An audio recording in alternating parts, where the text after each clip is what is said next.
Hello, hello, hello, everyone. Good morning, good afternoon, and good evening to the Flight Sim community. This is Fiberstrike95, and we're back with another Microsoft Flight Sim 2024 stream. We're back in our National Park series. This is now part 3 of 63, and we're covering one of the most beautiful national parks in the country. Yes, guys, we are talking about Yosemite National Park here in California. So before we get started, I do want to say good morning to all you guys here. And I know this is going to be a beautiful day here at Lake Tahoe Airport here in Southern California. Really beautiful area here today. I've done plenty of flying in and out of this airport, plenty in Microsoft 2020. So this should be an absolutely gorgeous trip today. So before we get started, I do want to say hello to everyone in chat. Super Typhon morning to you, my dude. I hope you're having a good weekend yourself. And all the lurkers. So here's our flight plan for today's.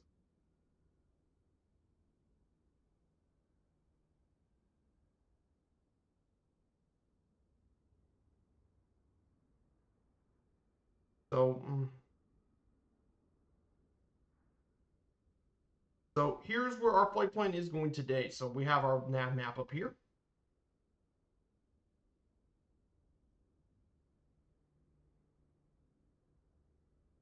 Let's go over, okay, we're just going to see the nav map. So our nav map today is we're going to go from Lake Tahoe. We're going to go from there. We're going to go fly up to the peak. Once we fly over Lake Tahoe for a bit, we're going to then go through down over to our first stop here at Pine Mountain Airport, Pine Mountain Lake. Then from there, we have our second and last leg. We're going to fly all across the Yosemite National Park area. We'll visit through the different valley playgrounds, including the Wapama Reservoir. Then we'll fly continuously up north and check out some of the mountains here, including the Sierra Nevada Vista Point here. Fly around the different peaks stuff here. And then we'll get to the next waypoint, Twin Peaks, Black Mountain, and we will just see Mono Lake and Mount Dana, which is one of the tallest peaks here in Yosemite. Then we'll go down through to the Tulum Meadows. We might have a landing here in the Meadows. Then we'll enter the national park to the north, fly through Polydome, through Double Rock, get back to the old reservoir. Then we'll head southwest and we'll make our way through the national park. We'll get to swimming pool area, Yosemite West. Then we'll head down to this area here. We'll fly from there. Going out all the way to one point, we'll be visiting the Mariposa Grove, where they got a lot of the sequoia groves here. Then we'll head northeast, go across different crests. We'll head Merced Peak, but that's before we head down this way. And then we'll make a landing here at Tunnel View. We'll actually make a landing here at Tunnel View, and we'll see Yosemite Valley. From there, we'll fly around El Capitan, go down through the Yosemite Loop. We'll go fly around the valley for a bit, spend some time in the low valleys. We might see Yosemite Falls. Then we'll go fly up near, and we'll fly through many of the different little points here on the map.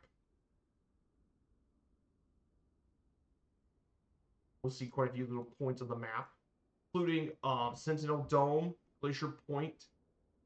Then we go Yosemite Falls.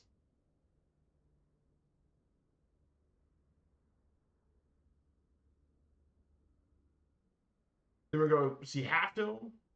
And then after that, after we go through Half Dome, then we'll go through Mount Lyell and make our way to our final stop here at Mammoth Yosemite Airport. That is where our Yosemite trip is going to be today. Epic National Park, one of the most beautiful in the country. So we're taking the Cub Crafters X Cub. I think the X Cub would be a perfect plane for today. I mean, it's basically the perfect plane for it. It's a Cub, it's got autopilot, and it's got plenty of really cool stuff in it.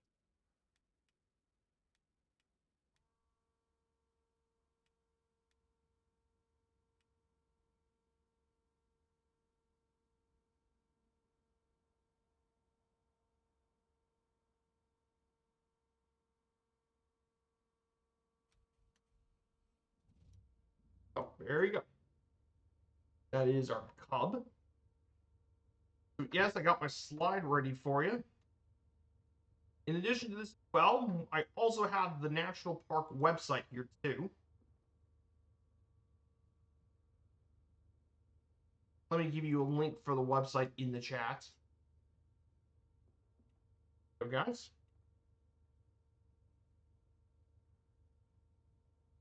And I'll pin this into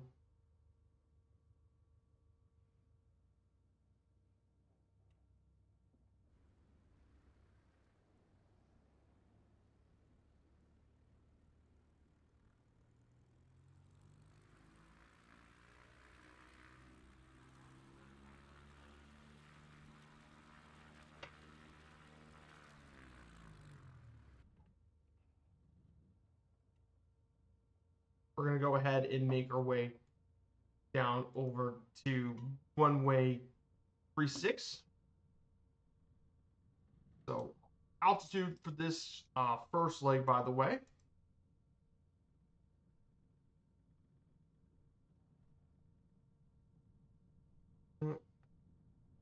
By the way, to E45, our first leg altitude for this first leg is going to be at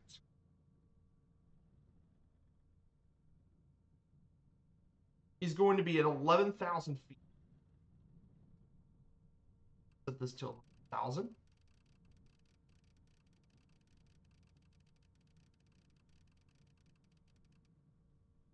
So we'll talk point about Yosemite National Park as we get into the air, of course.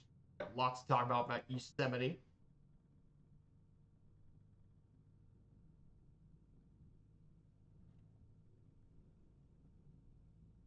So if you guys want to know what Yosemite, the National Park website, this is the park website.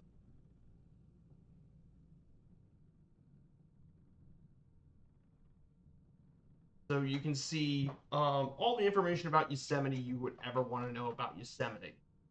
Places to do, all that sort of stuff. Really cool website. If you ever want to learn more about our national parks, here it is, guys.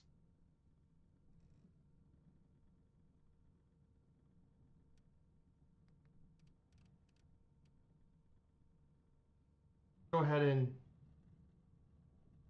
and taxi. Should not be a surprise that this is a really good STOL aircraft. They can take off really short distances.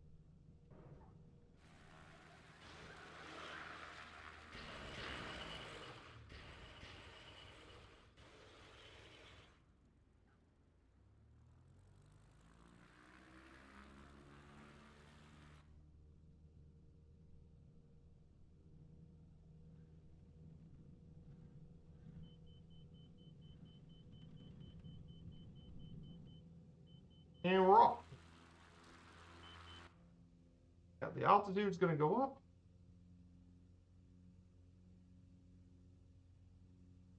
And we're going to go climb to 11,000.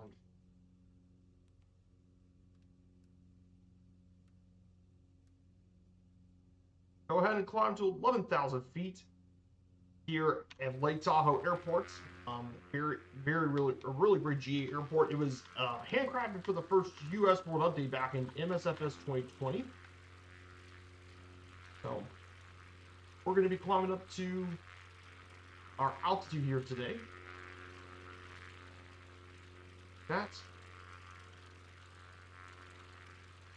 And of course, this is the mighty Lake Tahoe.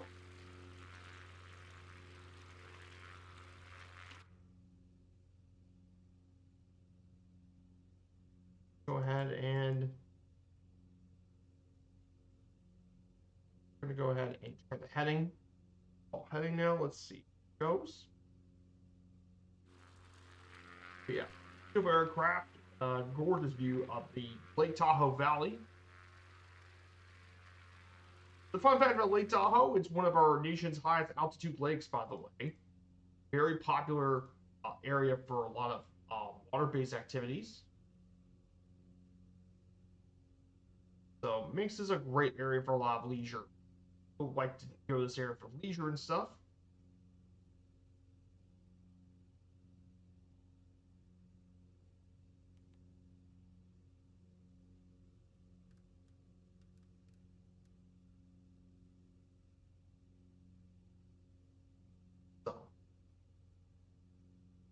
now let's go ahead and cover a bit about Yosemite today. Here on our slideshow, we have Yosemite National Park.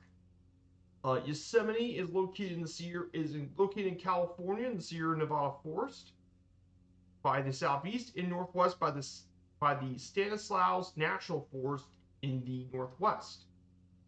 This absolutely gorgeous national park covers 1,187 square miles in 4 different California counties. It's also a UNESCO World Heritage Site as it was designated in 1984, and it's internationally recognized thanks to its granite cliffs, waterfalls, clear streams, groves of giant sequoia, lakes, mountains, meadows, glaciers, and biological diversity. And 95% of the park is actually a designated wilderness. And it's home to the largest, least fragmented habitat blocks in the Sierra Nevada mountain range. Of course, its geology is mainly characterized by the granite and remnants of older rock. About 10 million years ago, this area was uplifted and tilled to form unique slopes, which increased the steepness of the stream and riverbeds, forming narrow canyons. Of course, people have been around this area from 10,000 to 8,000 years ago, and Native Americans have inhabited this area for around 40 years. But Yosemite was extremely important as it led to the critical development of the national parks itself, including that of Galen Clark and others actually lobbying to protect it, leading to Abraham Lincoln signing the grant of a park to protect this valley preserved land, and eventually became a national park in 1890. Come to our nations, it's now the third of the national park system. In fact, in 2016, the parks surpassed 5 million visitors time in history. 2016, 5 million people, which makes this one of our most visited national parks in the United States. So Yosemite definitely is a park with a lot going for it, of course.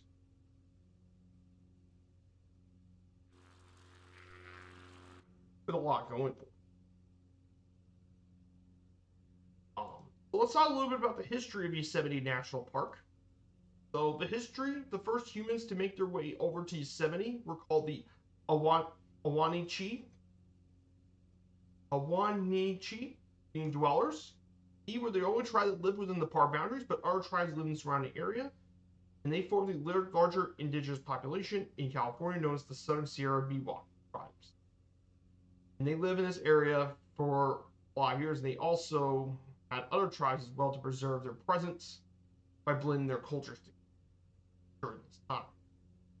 Of course, the big thing that brought a lot of settlers in this area was the California Gold Rush that lasted from 1848 to 1855. It was a major impact on the native population as it drew more than 90,000 European Americans to the area in 1949, causing competition for resource between gold miners and residents. And the gold rush also had the unintended effect of also greatly reducing the native population. From 300,000 to just 50,000 remain, which include a lot of disease, birth rate decrease, starvation, and conflict. It caused a lot of issues with the natives. And of course, Yosemite tribes often also stole from a lot of settlers, and that led to issues between native tribes and the European settlers, which resulted in the Mariposa War.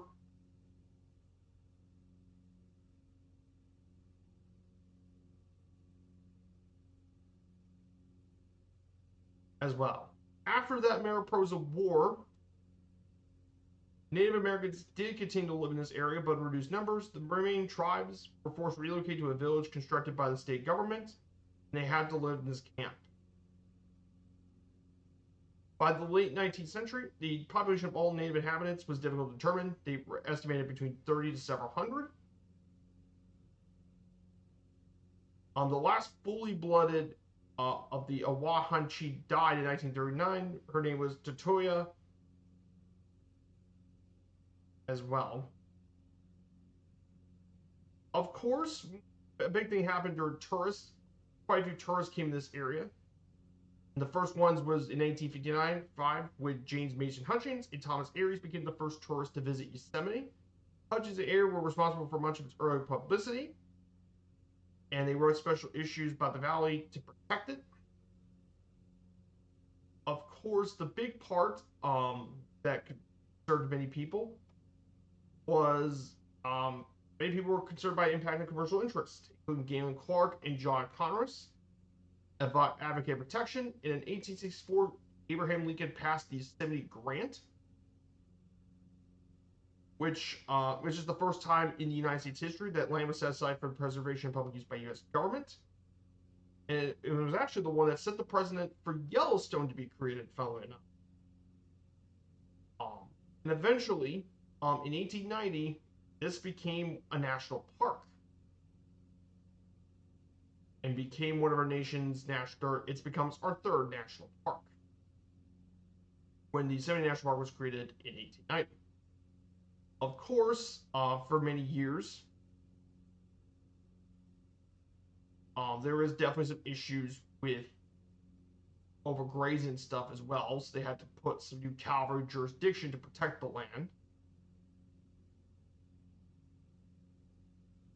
And the National Park Service was formed in 1916, and Yosemite was transferred to the agency's jurisdiction, and several lodges, roads, and campgrounds were also completed. Automobiles start entering the park at ever-increasing numbers, followed the opening of all-weather highways. They even built a Yosemite Museum in 1926.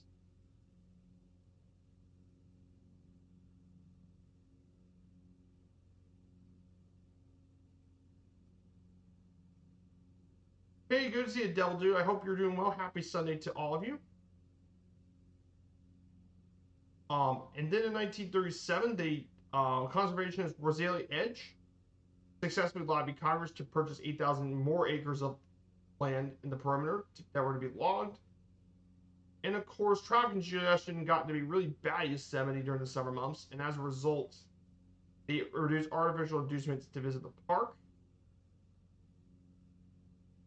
such as firefall and stuff, were also banned. And they continued to add more land throughout the 1980s, including another 677,000 acres as the Yosemite Wilderness. In 2016, the Trust for Public Land purchased Ackerson Meadow for $2.3 million, and they added that now part of it as well. So that's a bit about the history of Yosemite National Park. Yeah, I'll have to talk to Six Nuts about it. You did post that in the channel, Merce channel.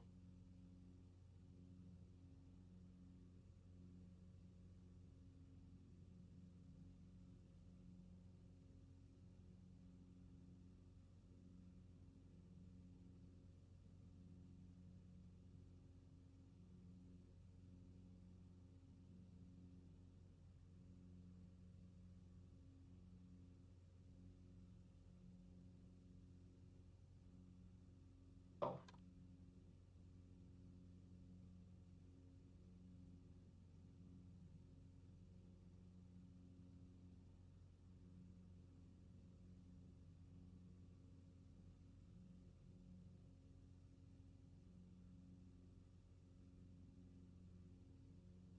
so that's what's going on. I hope you. Yeah, we got a lot of hub stuff going on. We don't know what we're going to pick next.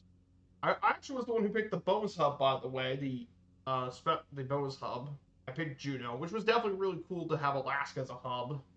And I thought Juneau would be neat. Got some really cool GA scenery and some really nice flights. Yosemite National Park, absolutely gorgeous area, really pretty and everything. But look at the scenery out here today in the mountains. Gorgeous. Absolutely breathtaking scenery in this area.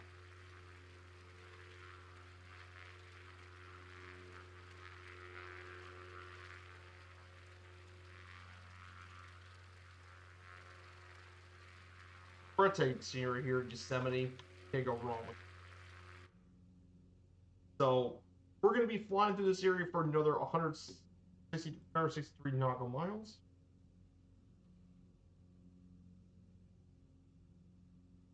Absolutely gorgeous scene. This area is some of the prettiest here in the United States.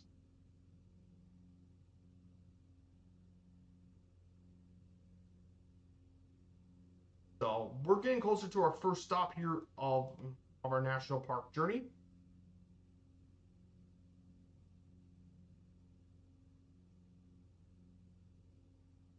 Yeah, as well. So in terms of other stuff going on in the community, of course, I was watching some sports yesterday.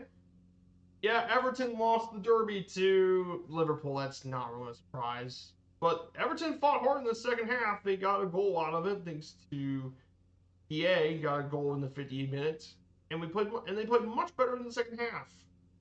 But yeah, it was tough losing to the derby to Liverpool. They haven't won it until in ages. Still though, they did pretty well today.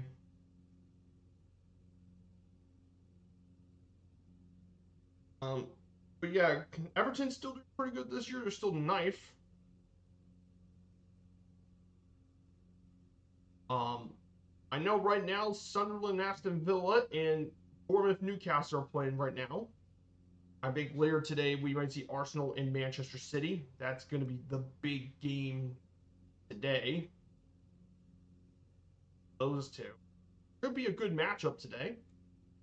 Then in La Liga, I was watching Espanyol play, and they got absolutely decimated by Real Madrid.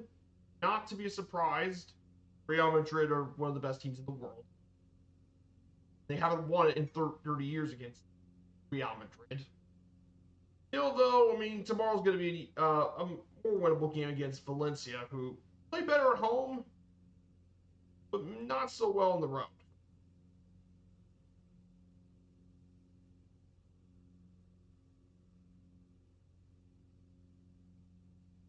I know some of the other games, Girona are definitely getting relegated. They're getting their butts kicked. Real Sociedad's been terrible. Not very characteristic of Sociedad. Play that kind of role. And then the Bundesliga is on as well. And Frankfurt's currently on, and they're currently losing to Union Berlin. 2-1. Great.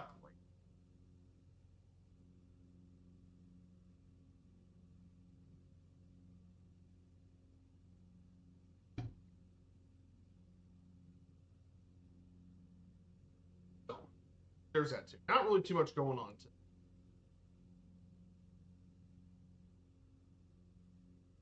Africa would definitely be interesting as well. Would be interesting to see. But I want to wait and see what Murph and Six Knots have.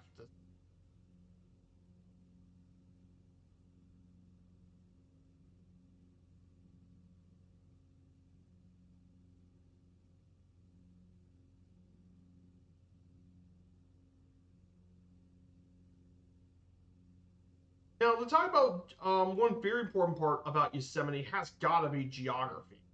Geography is very important when we talk about Yosemite National Park. See this national park located in the central Sierra Nevada, with three different wilderness regions adjacent to it, being the Ansel Adams Wilderness, the Hoover Wilderness, and the Immigrant Wilderness. This park contains thousands of lakes and ponds, over 1,600 miles of streams, 300 miles of hiking trails, and 350 miles of roads all across the national park. Almost all the landforms here are cut from granite rock, and about 5% of the park's landforms are metamorphosized volcanic and sedimentary rocks. The crazy thing about this national park, of course, the valley that people like to visit, that's only just 1% of the national park's land area. Total view gives a great view of the valley, which we can get with it. Of course, you have many different popular features. You have El Capitan, a prominent granite cliff over the valley will be actually landing here as well as we're check out Sentinel and Half Dome as well. We might get a chance to land in those areas too. In fact, there's over dozens of other granite domes all over the park. The high country Yosemite, the high country, contains other important features: the Tulaman Meadows, Dana Meadows, the Clark Range, Cathedral Range, Kuna Crest, Sierra Crest, and more. The highest point of the park is Mount Lyell at 13,000 feet, and its glacier is the largest one in the park and one of the few glaciers still remaining in this mountain range. And the park also contains 3 groves of sequoia, and we're going to visit one of these, being Mariposa Grove, which we will pay a visit to. Yosemite is also famous for its high concentration of waterfalls. most famously Yosemite Falls, which is the fourth tallest waterfall in North America. Also have Ribbon Falls, which has the highest single vertical drop in the park, and the most famous Bridevale Falls, famous ones in the park. Pretty cool. In terms of climate, Yosemite has a Mediterranean climate. Most precipitation falls during the mild winter, and other seasons are nearly dry. Because of the orographic lift, precipitation increases with elevation up to 8,000 feet, where it decreases to the crest. And it can vary between 36 inches at 4,000 feet to 50 inches at 8. Mean temperatures range between 25 degrees to 52 degrees at the meadows, while others go higher from 36 to 67 will want to entrance. The highest ones are in the lower elevations at Yosemite Valley between 6 and 90 degrees. So that's something to keep in mind here. Yosemite is climate. That's something to keep when we get to more of Yosemite, more of the climate. Definitely something to keep in mind here when we go to Yosemite. Yeah, look at the view. Just absolutely breathtaking view of mountain valleys, part of California. Of course,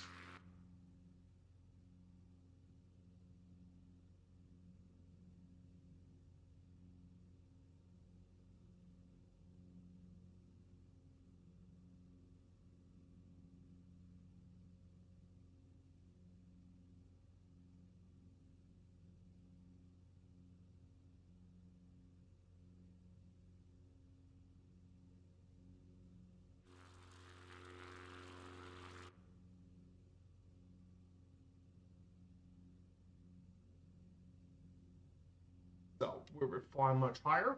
We're going at 119 knots here. So we're doing pretty good. Well, yeah, like the S Cup. Always been one of my favorite planes. Really do enjoy this plane a lot. A lot of fun. So I wanted to ask you guys, I hope you're all having a good weekend so far. Still trying to get more of the achievements done today.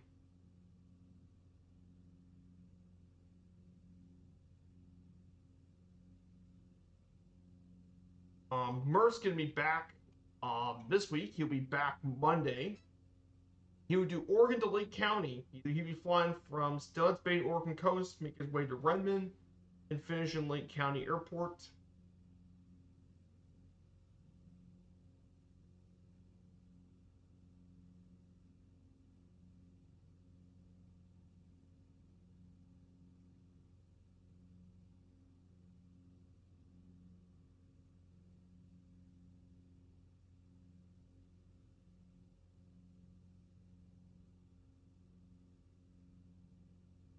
Um, should be a really cool flight. Oregon's really pretty steep, by the way. Then we'll go through, then he'll be back on Monday with that sort of stream. Keep an eye on Murphy when he returns back to the community, of course.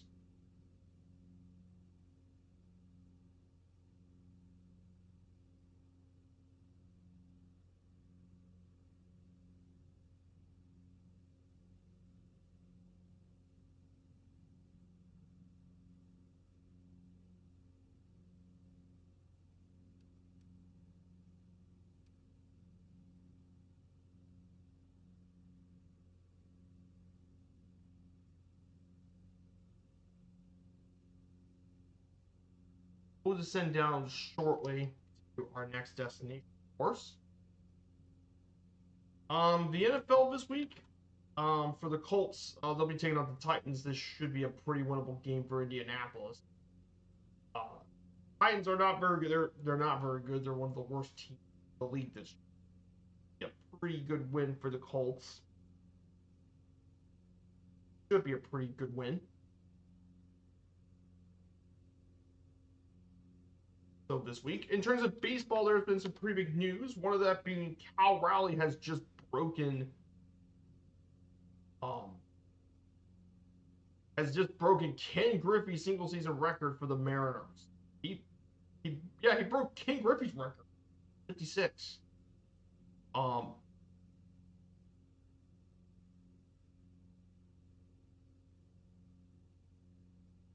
and Mike Trout also just hit his 400th career home run yesterday too. 400 on his Hall of Fame career. He's definitely going to be in the Pro Baseball Hall of Fame, Cooperstown. I mean, Trout's a three-time MVP. He's definitely a first ballot Hall of Famer, one of the best of his era. The only thing that prevented him from having success is he's never really been in the playoffs. That's really been his only weak.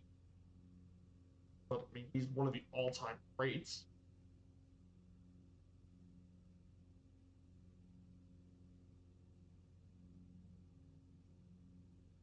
He's definitely one of the all-time greats. And oh yeah, Clayton Kershaw also had announced that this is also his final season. Clayton Kershaw. This is the end of the road for Kershaw, but he's going to be also in the Hall of Fame too. Can't argue with three-time Cy Young, pitching Triple Crown, MVP. He won MVP, 11-time All-Star. He even got a World Series title in 2020. So yeah, Kershaw's a Hall of Famer, one of the all-time. Been a bit of the baseball stuff.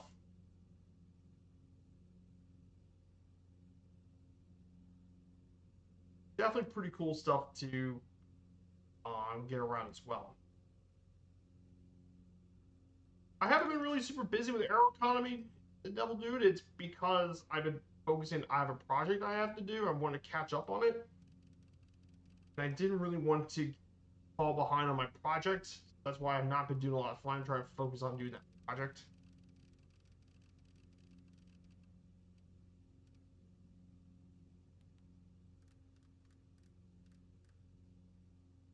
That's that's why I haven't done a lot of Aero Economy and such. I've been either doing the achievements, trying to catch up, or doing actual stuff.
So we're going to descend down to 5,500 feet, or as we arrive to our first airport at Pine Mountain. First of our two legs here. What project? I'm doing something for my dad. I'm volunteering to do something for my dad's work on Devil Dude. I'm doing some ledgers sort of stuff. There's about 100 pages of ledgers. So I've been trying to focus on getting that. And basically, it's old ledgers of the baseball bats they used to do back in the 1910s. So I have to take a bit of time to. That's why I haven't been doing nearly as much flying as I used.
So one of the really cool things.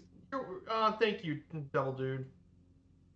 So let's go ahead and talk more about our slideshow for a bit. Let's talk a bit about the geology of Yosemite as we approach our next airport. Um, Now the geological region. One of the really interesting things about this national park is that the location of this park was actually a passive continental margin, which is the outer edge of a continental crust running the oceanic crust during the Precambrian and early Paleozoic time. The sediment was also derived from a continental source deposited in shallow water, generated from the plates created on an arc of volcanoes that produced much of it during the Devonian and Permian age.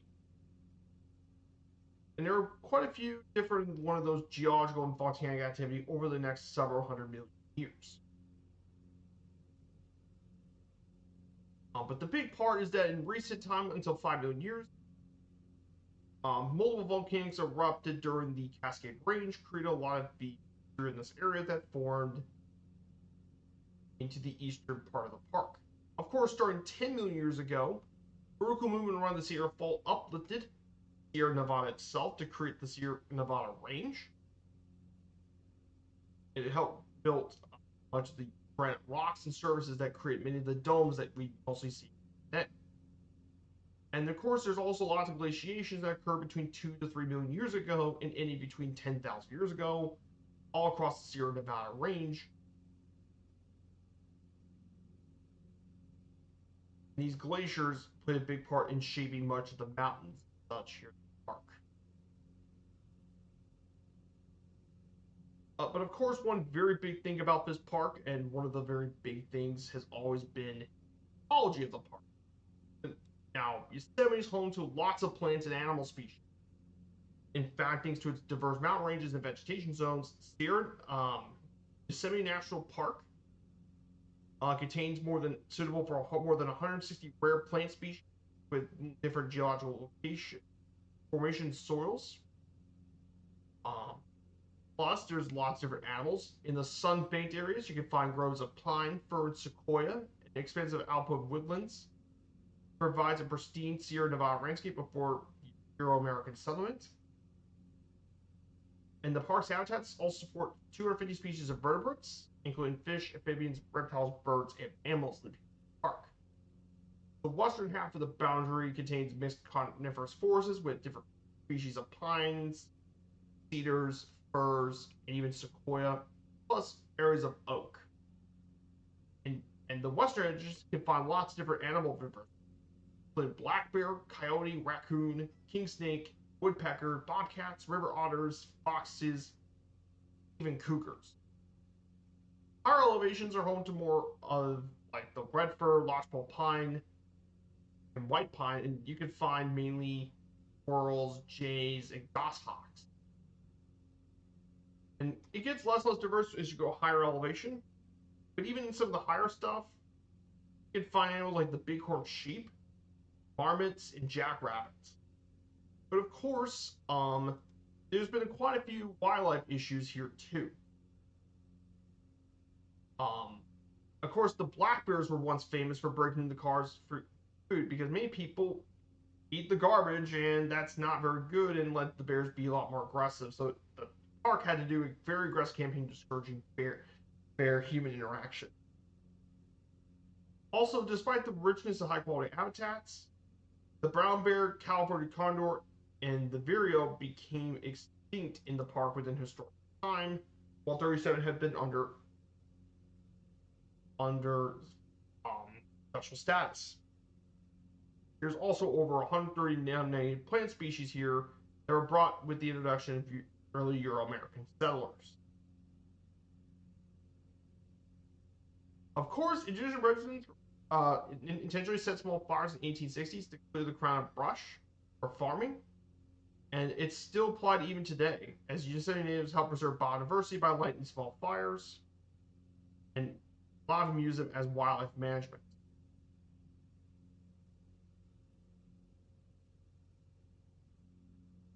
Forest fires actually are good, though. Like these small control fires are good because they clear up dead vegetation, making room for new growth.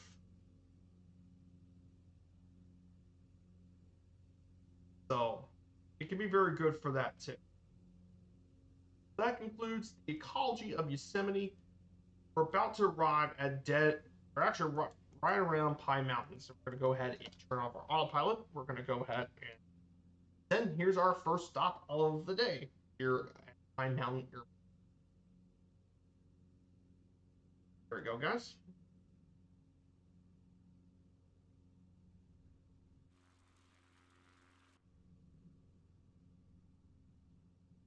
Absolute gorgeous lane spot for the first leg, of course.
And that's our first stop of the day here.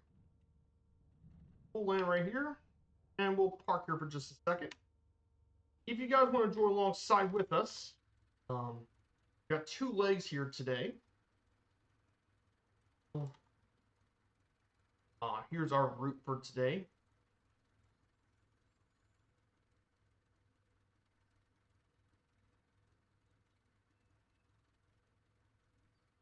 Dreambot working? That's weird. Let's see. Maybe the bot's going a little slow today.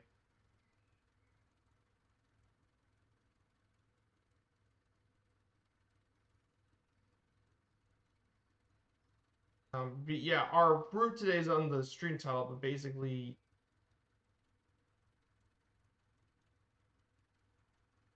so server is Southeast Asia, by the way,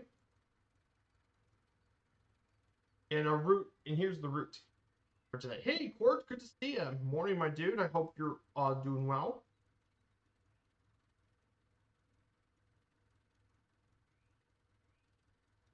So we're heading to Yosemite National Park today on this trip. We just made our first of our 2 stops here at Pine Mountain Lake.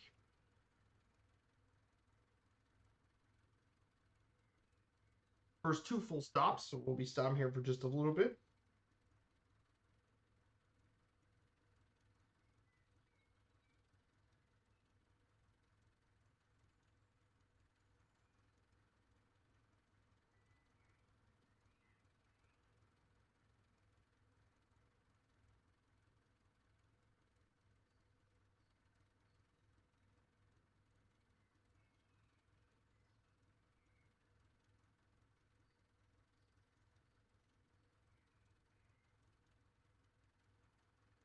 So we'll be here as well. Unfortunately, Stream Elements is going a little slow, but thank you for the shout out, Typhon. Definitely appreciate it. Unfortunately, something's wrong with this chatbot. It's not working right now.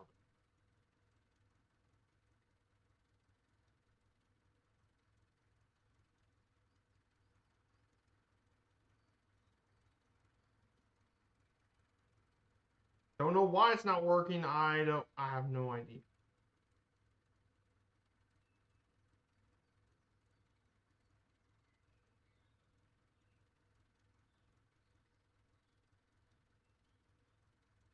So, I don't know. So let's go ahead and continue on the next leg. We're going to continue on the second last leg. We'll do several landings in here. We're going to go up to 7,000 feet first part of the leg. And our main direction is going to be 51 degrees.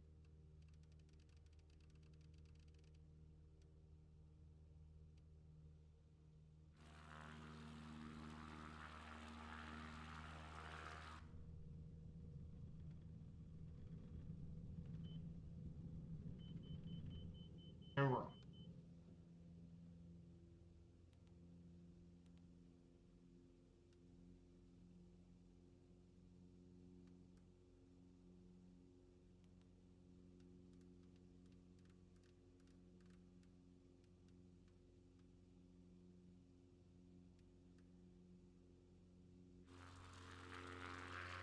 So we're going to head our way over to some of the valleys and stuff here.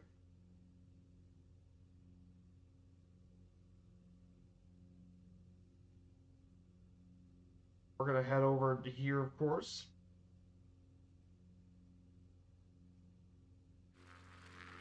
Got some absolutely gorgeous views of these. Climb up to here.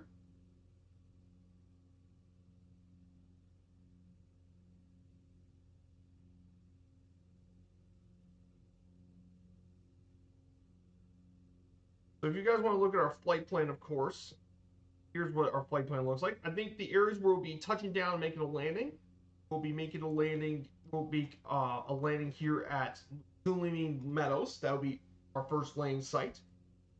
Yosemite Meadows. That will be our first landing site. Then we'll make another landing site right on the Tulum River. We'll make a quick landing here. Then our next landing spot here will be is going to be at Tunnel View. We'll make a landing here. Then we'll make a short stop at Yosemite Falls, right in the valley.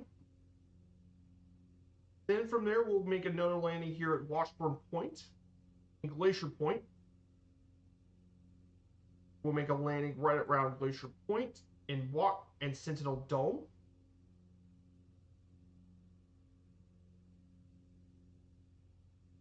And then the last would be, and our last two landings would be Half Dome and Mount Lyell would be our last two bush landings trip. But that's basically where we're going to be doing some of our GA bush landing. It's going great, Court. Thank you for asking. I'm doing very well. I'm very excited to do the National Park Series back again. It's been since in August since I last did this series. So it's nice to get back to do the national park stuff. So the streams next week. Next week we'll be doing 2 streams next week. Will be our next 2 streams. On Friday we'll be doing Angola. That was supposed to be this past Friday, but I forgot to put it in the thing. So we'll be doing Angola. We'll be in Africa once again, but this time in Southwest Africa, Angola. And then on next Sunday, which is going to be this next one, we'll cover the next national park in our series, Mount Rainier in Washington. Should be no worries for it, but we'll be in We'll be in Mount Rainier National Park. We'll travel from Mount Hood. We'll travel through the Mount Hood area, go visit Mount Hood, Mount Adams, St. Helens, and then we'll go all around.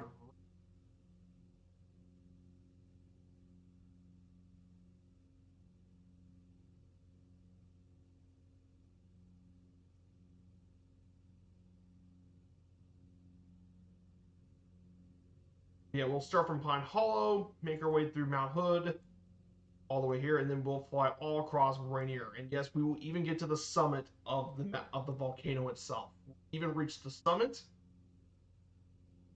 and we're gonna have tons of really cool landing sites. Really excited for that coming up soon.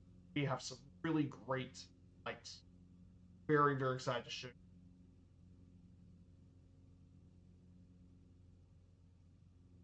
Area. Really beautiful stuff. Mount Rainier, really gorgeous park. Also, if you ever see the pinned comment, this is the page for Yosemite.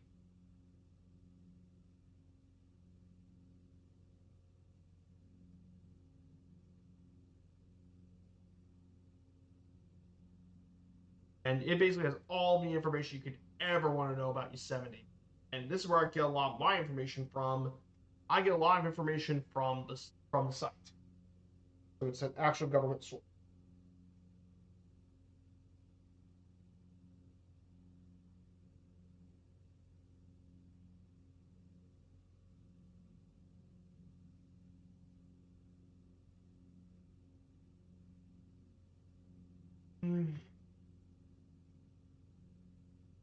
That's what we're doing here today. So let's go ahead and cover some more slides here about Yosemite. In terms of our activities here at the park, there are a ton of activities in this park. This park is open year-round, though certain roads do close during snowy months, usually November through May or June. And traffic congestion is very heavy during the peak summer between June and August. So if you want to go in Yosemite, go go through it May during the shoulder season, either through May or through September to November. That would be your best times to visit Yosemite National Park. You don't have to worry about all the people, because trust me, Yosemite is that's the peak months, but the best time is either late May or in September to November would provide you the shoulder season. September, November would also be good for without all the people there. Trust me, you want to avoid all those people because Yosemite gets very, very busy.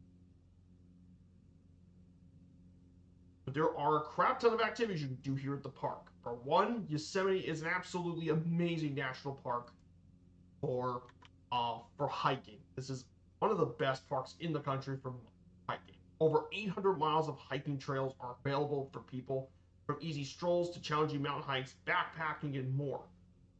One of the most popular is to the Half Dome Summit, and requires a permit to hike through it each day. It's a very popular hiking, but there's all sorts of amazing trails at Yosemite.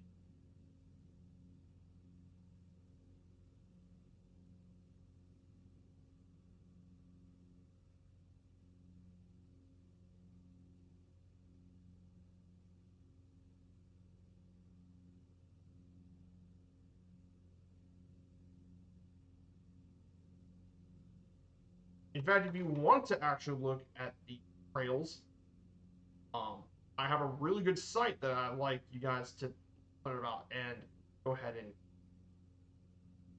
right?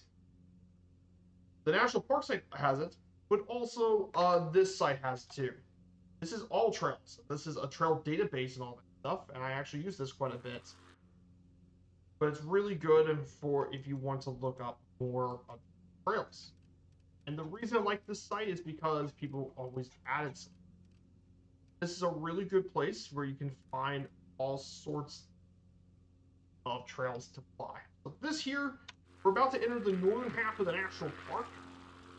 And yeah, you can already tell this is an absolute gorgeous area. Just breathtaking. What a breathtaking area of the park. So we're into Lake Eleanor in the national park.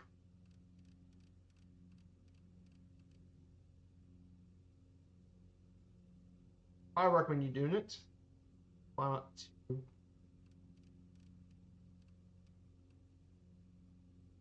tons of really good stuff. So according to the website, some of the big trails. Here's some of the top trails according to the people. Now, of course, many of them are in the valley. But one of the most popular trails in the park is the Vernal and Nevada Falls Mist Trail, which is about 6.4 miles hike, 4 or 5 hours. But man, you get some absolutely gorgeous waterfall views, and you can see so many amazing scenery. Yosemite is an amazing hiking place. Not too many national parks have really great hiking. On top of it, other major activities here in the park. It's very good for driving, including Tioga Road. The most famous road in the park is Tioga Road, or it is State Route 120. Of course, rock climbing is a very popular part of the park. Mainly trying to climb up through Half Dome and El Capitan, very popular rock climbing area. For winter activities, downhill skiing is available at Badger Pass Ski Area, the oldest downhill skiing area in the state, actually. And much of the park's open to cross-country skiing and snowshoeing. There's also 13 official campgrounds, there's bicycle rental areas, and even water activities as well. So some really cool activities here at the park. I recommend you check them out.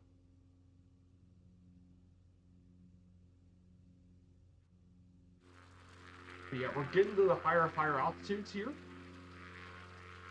Just absolutely breathtaking. And mind you, we're in the northern half of the national park. We're going to head through all of it here.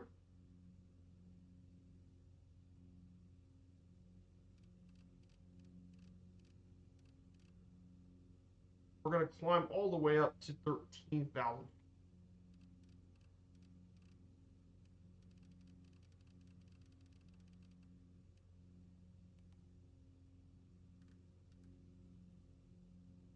So we're going to climb all the way up to 13,000 feet as we're going to go through some of the mountain ranges here. So if you look to our right, we can see some of the mountain valleys that crack all over the Sierra Nevada. These are some of the most popular trails at the park, so I highly recommend if you ever do it. All Trails is an amazing website.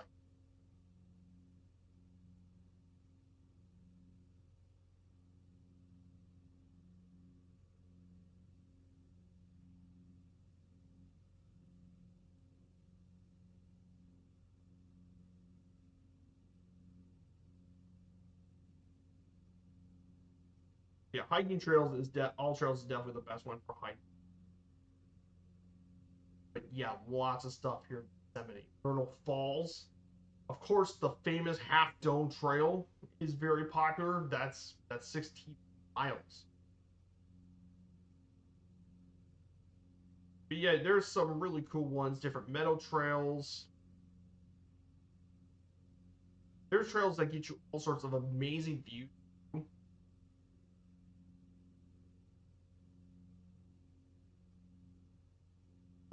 Like I said, so many really great places hiking. Amazing park hiking.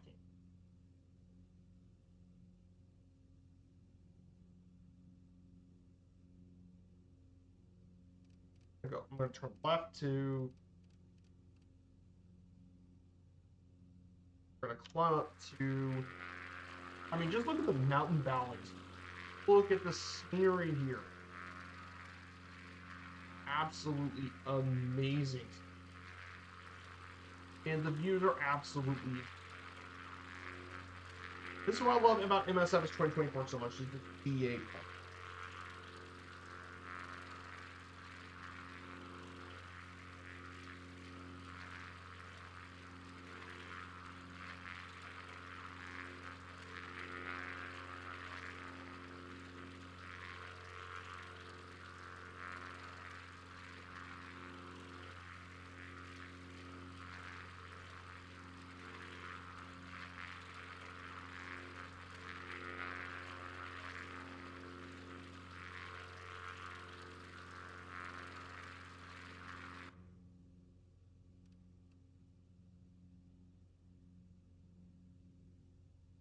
So, lots of different mountains here. We're coming to the third.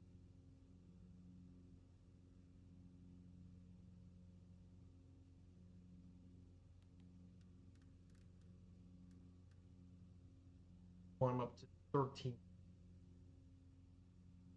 Man, it's just insane. I think you all kind of agree with me on this one. See how much fuel we have. We're doing pretty good. The left tank's doing pretty good. Still got around 20 gallons of it. We're doing pretty good. Our fuel situation's going pretty good.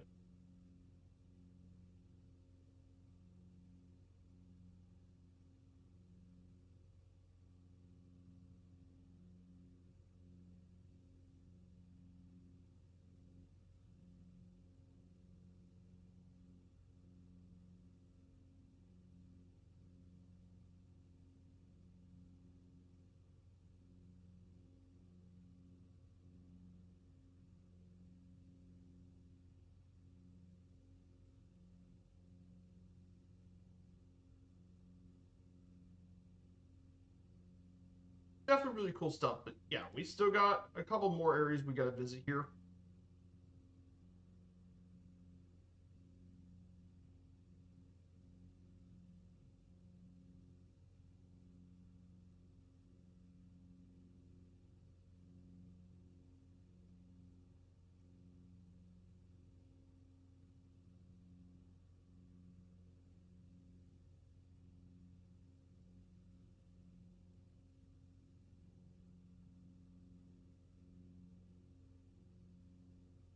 So I'm gonna go make a change of deviation. I'm not gonna go nearly as far north.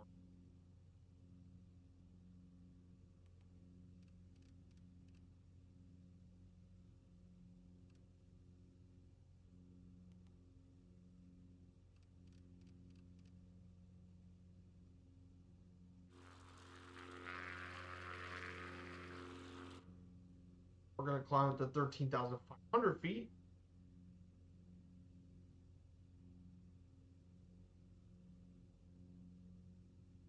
Look at all the peaks along. Absolute.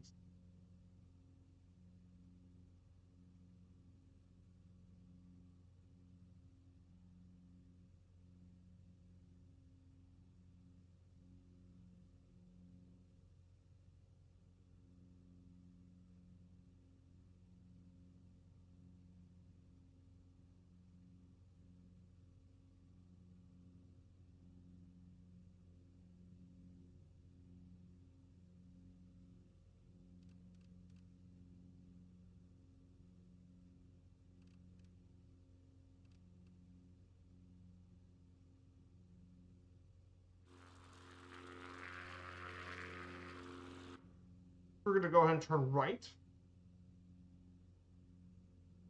Of course.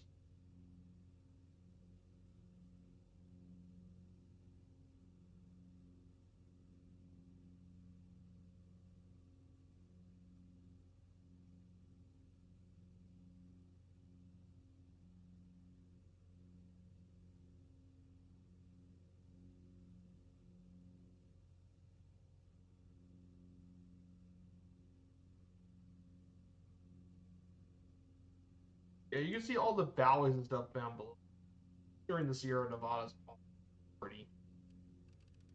We're gonna go ahead and turn right.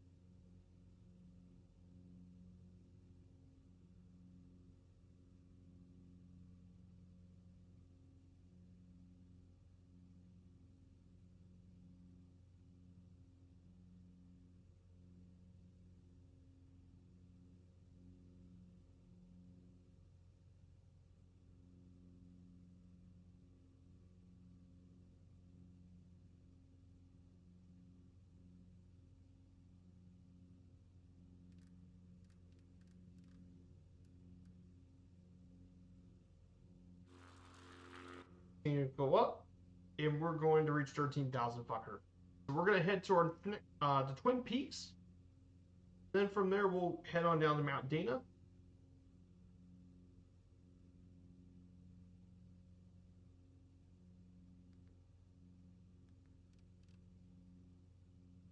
We're just gonna stick to 13,000 feet here. We're flying really high altitude for a bush plane, of course. It is finally raining. Good to hear though, Court.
we're going to go ahead and make it forward to the peaks. But let's look at the scenery out here today. Absolutely breathtaking this morning.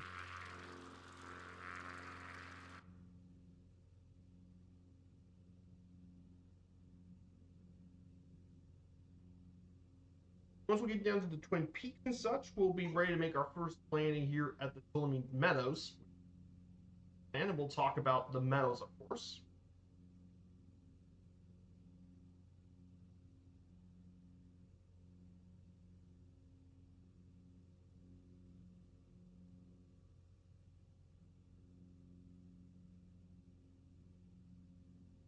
We'll be getting here pretty soon. We're just going to go up this time.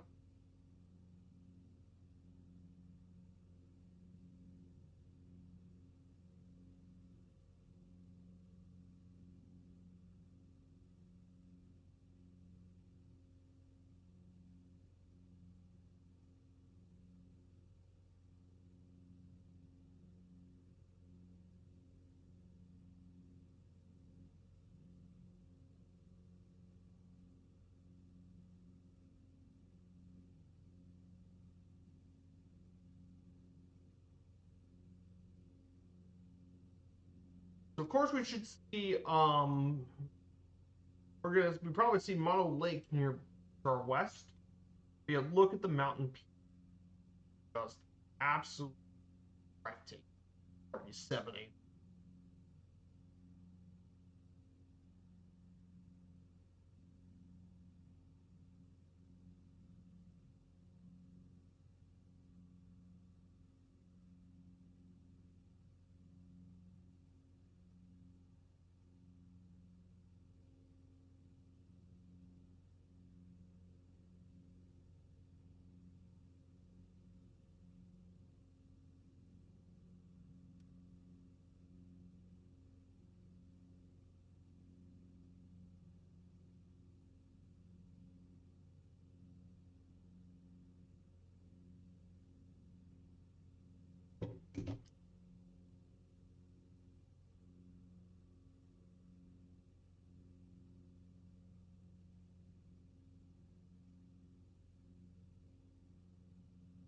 Basically, that's where we're at here. Of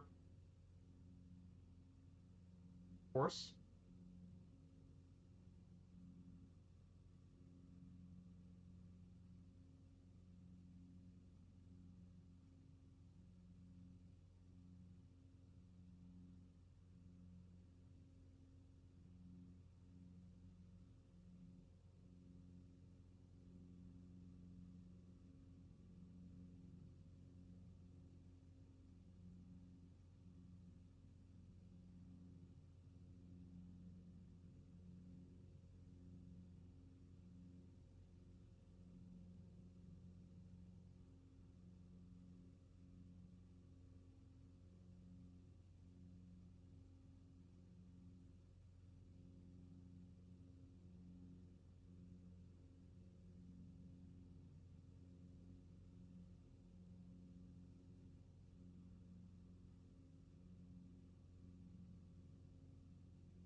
So we're going to go ahead and turn right here very shortly. You can see all the different peaks and stuff here in the Sierra Nevada, of course.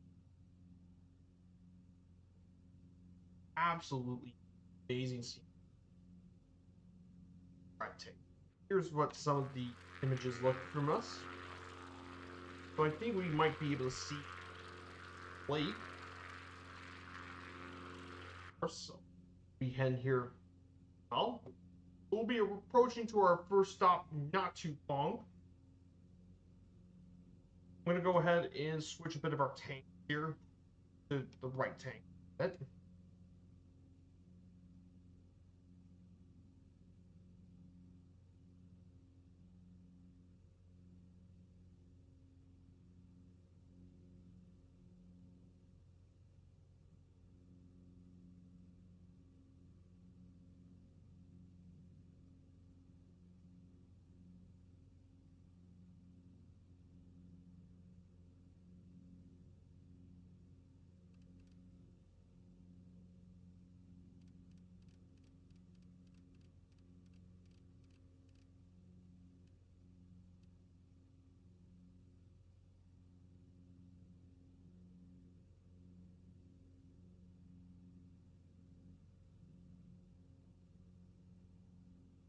So we're going to continue this way for another 12 nautical miles. Make our way to the top parts of the valley.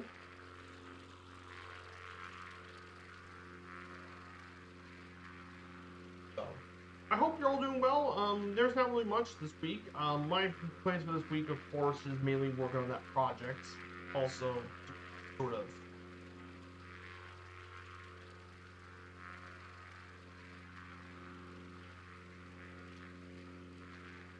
mainly working on some different projects of mine and got some things to do. Also working on adding more notes for the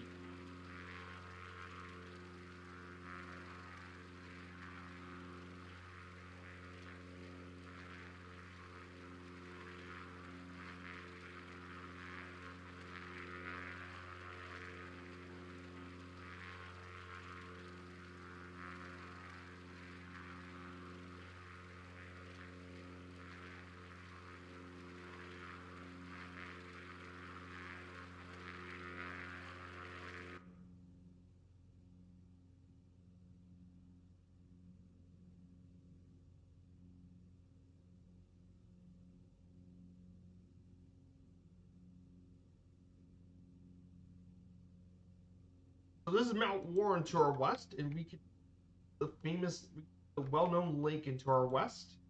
That is Mono Lake. Up to our west.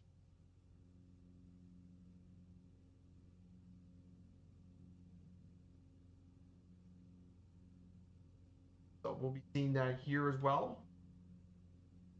Now Mono Lake is the other side of Yosemite.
So Mono Lake, you should see it after we get through. Of course. Yeah, the peaks up here, absolutely breathtaking peaks. So once we get near Mount Dana, of course, which is straight ahead of us is Mount Dana, we're going to turn right. Make our way down over to Tuolumne Meadows, our first landing spot. We'll talk all about the meadows while we're down here. So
So that's Mono Lake.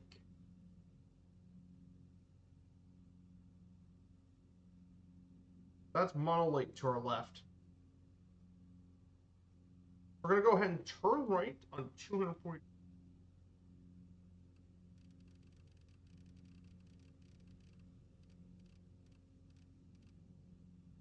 And we're going to go ahead and descend on down.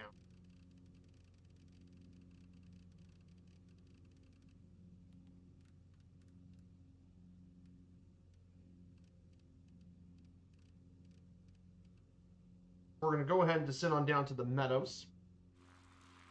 Now, Tuolumne Meadows, by the way, is going to be our first stop.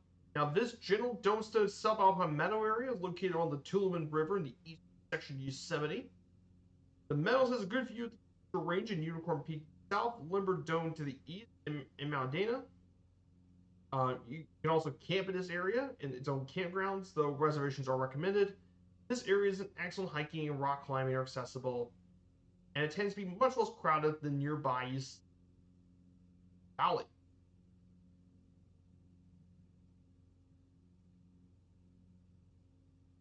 Very well-known area, definitely very popular for a lot of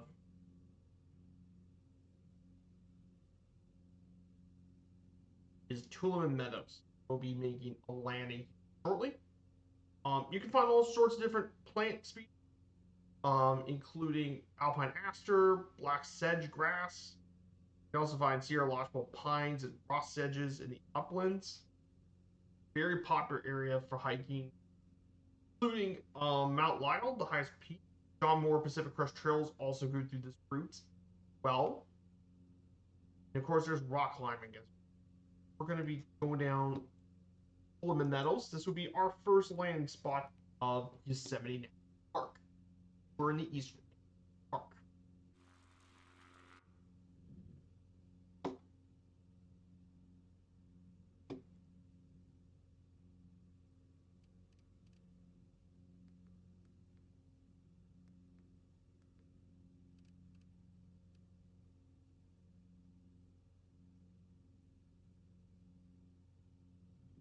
Here, guys.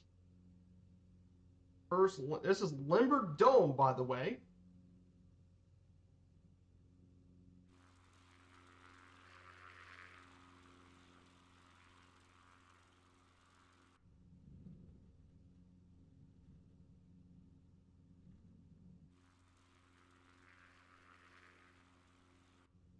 How cool is that, guys? We're already in Yosemite. So we're finally at the park. Sorry about that. Ah, nice stream elements is finally working. Okay, so we got the route finally. It was just taking a bit of a... Let's see. Server. Make sure. Now I gotta take another 10 minutes for the stream element to work. This is Tuolumne Meadows. And we're going to land right in this.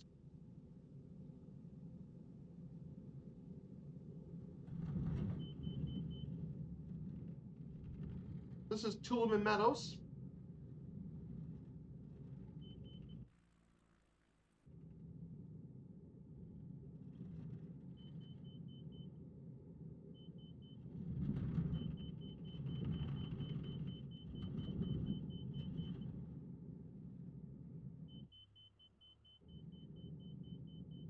And we're done.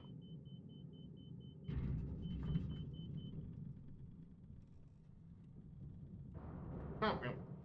Approach. This is Tuolumne. Here's the map. So this is Tuolumne Meadows here at the national park.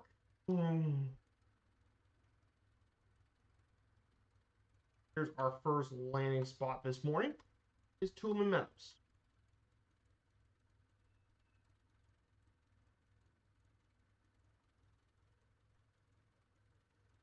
Pretty cool stuff.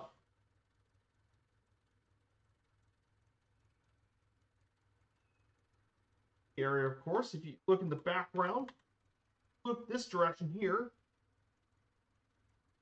Looking for the rough side, we can actually see Holly Dome. And some of the different peaks up here. These are some of the different peaks from from the plane. This is some of the pictures and stuff here at the park.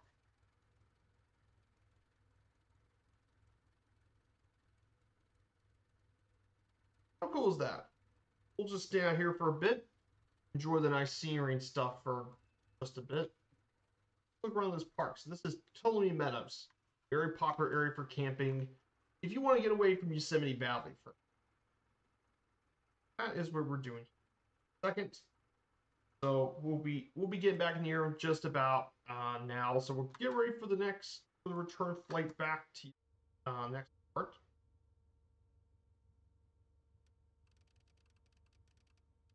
Eight.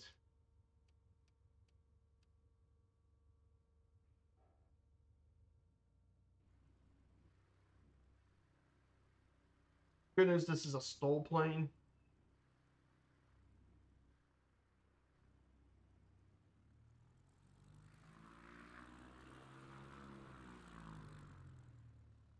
Thankfully, Meadows is a piece of flatland. So.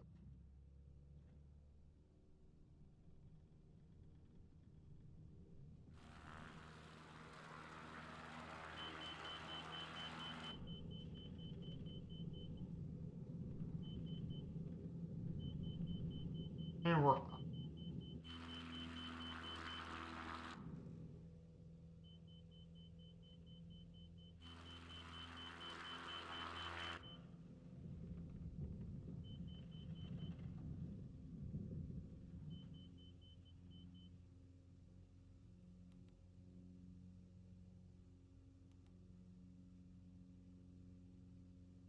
We're going to climb up to 11,500 feet. So we're officially into Yellowstone for the first time.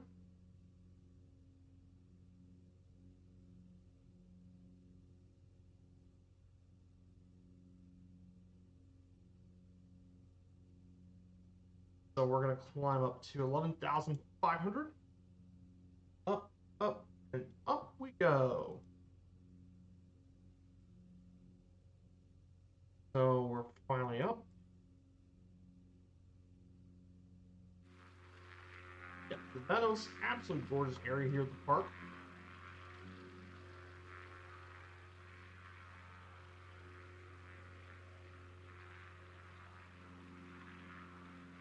The gorgeous areas of the park. That is Ptolemy Meadows.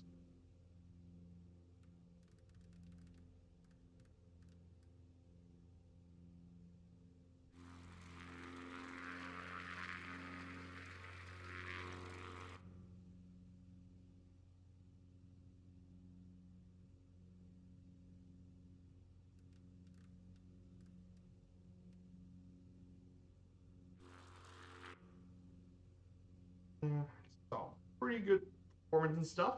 I know it doesn't take off quite as easily as the Savage Norden, obviously. But I like the X-Cub because I think it'd be really nice. Yeah, there's a lot of different hiking stuff here in this park, of course. This Ptolemy Meadows.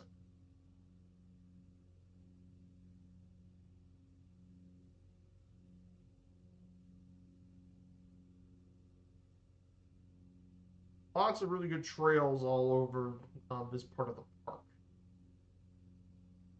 Really cool stuff here.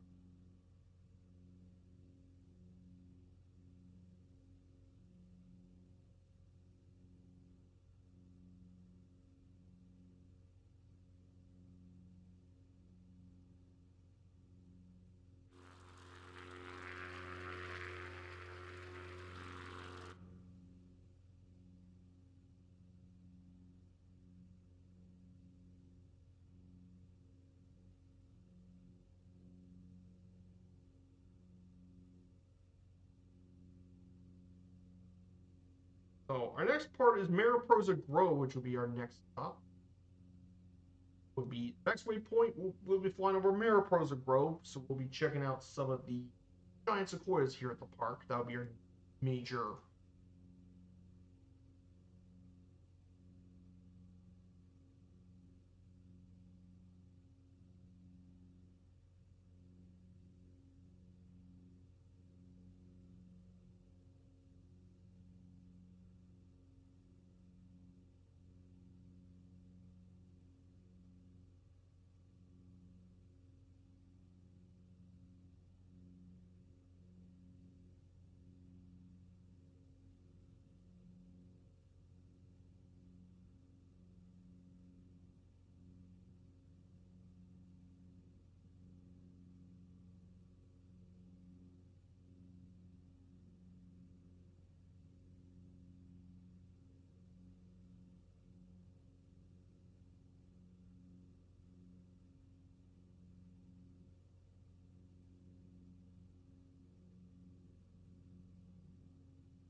Here we go, guys. We're going to go ahead and turn right here to 74. We'll be seeing the Grand Canyon of the Tuolumne River. We're going to finally see that part of Yellowstone.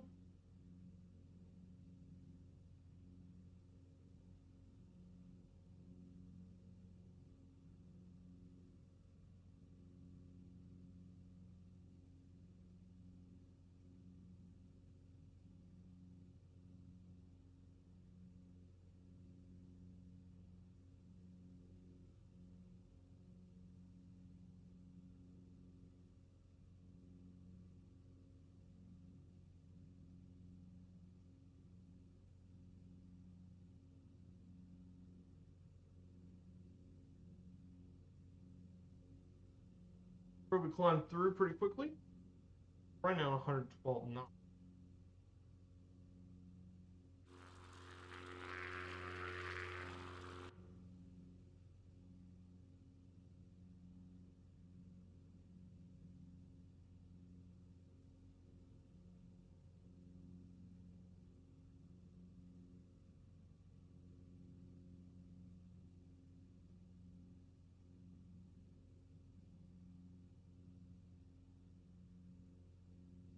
So, lights a torch. Yep, got that right. Port.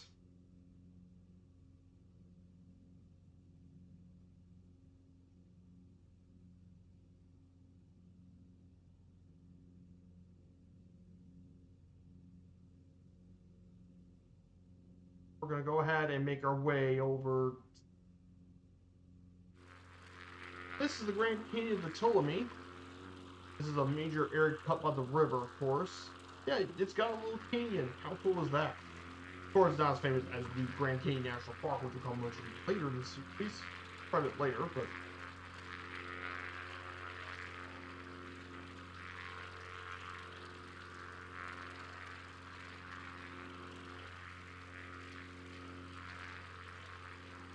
You fly around this area for a bit. So this is the Grand Canyon area. It's really pretty.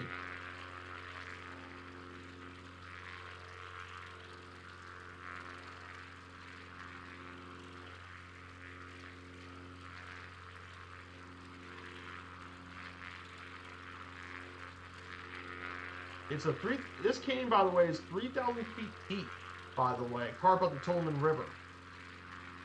So, this is a popular but strenuous destination for multi-day trips. They go through the Grand Canyon. But this area definitely is pretty.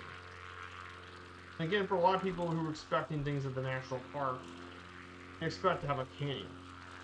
That's why I picked this place. I thought that would be a really scenic area for some snapshots.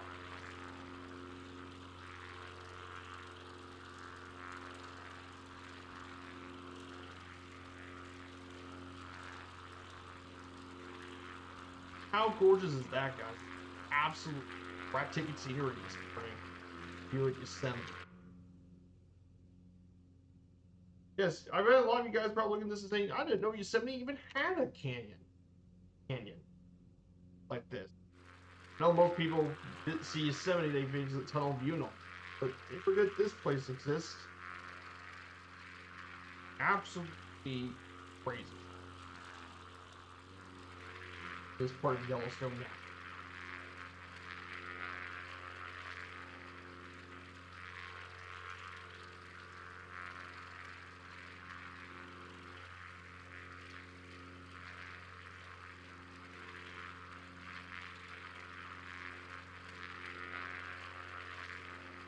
So, pretty cool stuff.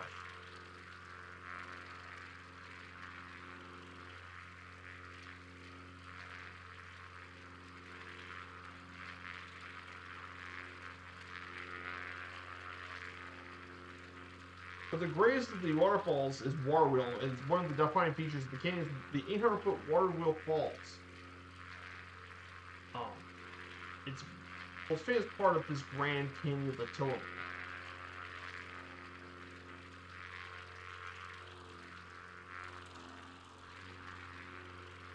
I'm glad I picked this place to fly around. Of course, Planet Neutral, good to see you, my dude. Definitely check out Planet Neutral's channel. A really great content creator here. Definitely give him a shout out. Great dude. I love his stream. Longtime fan of his. See ya. Yeah, I guess I need to head back to the right direction. I'm a little carried away. But hey, this was the point of this sort of series. Sightseeing, of course.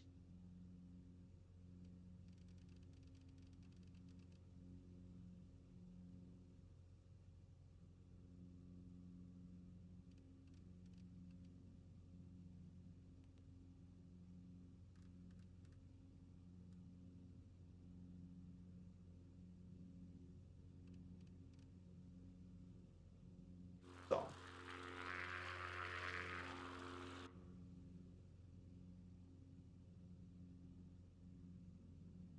going to descend slowly down.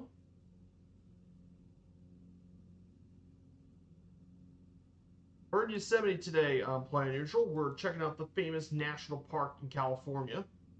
Probably of all the California national parks, this is the crown jewel of California's national parks. I mean, of the 9 national parks, this is probably the crown jewel of the entire system. Makes complete sense. But I mean, there's so many great parks in the state. We visited one earlier before I left in Hoya, amazing national park. The next California park we'll be visiting in this journey, by the way, after Yosemite.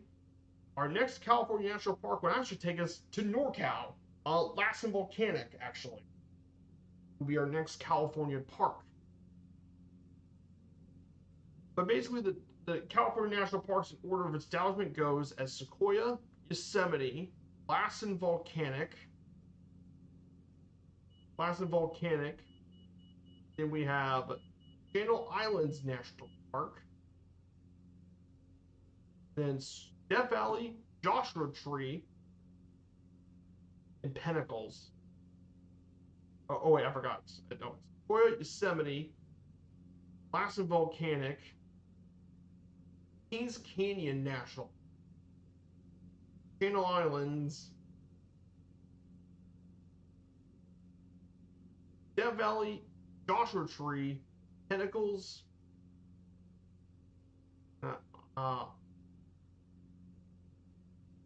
one, two. Oh, Redwood. Yeah, okay. For Yosemite, Lassen Volcanic, Kings Canyon, Redwood, Channel Islands, Death Valley, Joshua Tree, and Pinnacles. That's kind of the California National Park. We're number 4 when we go to the state of California. Just wanted to keep you guys in mind about the California 9 national parks in the state. Oh, really? You went to a wedding just outside the park? Oh, that's fantastic. I hope you had a good time at Yosemite. Yeah, Yosemite is one of the parks I really wanted to visit the most. I know my parents don't like California, but Yosemite is one of the very top national parks in the country for obvious reasons. Amazing hiking park, great scenery. Weather for the most part, if you can avoid the nicer months, actually gets pretty nice.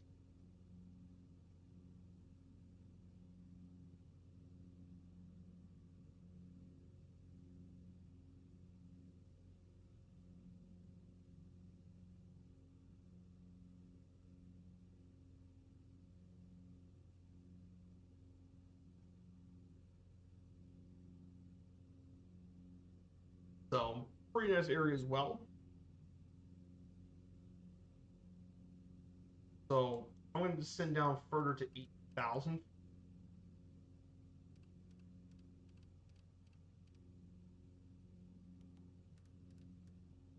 $5,000. So in other sports news as well, for college football, I'm going to go ahead and talk about that for a bit. The top 25 matchups ended today. So some pretty big stuff happened. Texas Tech beat Utah. So big win for Texas Tech. Ole Miss crushed Tulane, not really a surprise. Oklahoma beat Auburn 24-17. Nice win for Oklahoma. Michigan beat Nebraska. Miracles win at Memorial Stadium. That's always a tough place to play, of course, in Nebraska. Notre Dame beats Purdue. Not surprising. But top 25 matchup, Illinois, Indiana, and it wasn't even fair. Indiana completely annihilated them. 63-10. I guess people have underestimated Indiana football again. I guess some people haven't learned from last year. If Indiana make the playoffs, it looks like it's not going to be a fluke this year if Indiana makes it back to the playoffs this season. I mean, Mendoza absolutely had a near perfect game, 5 touchdown passes. Kobe Martin had 2 rushing touchdowns. Complete dominance for Indiana football.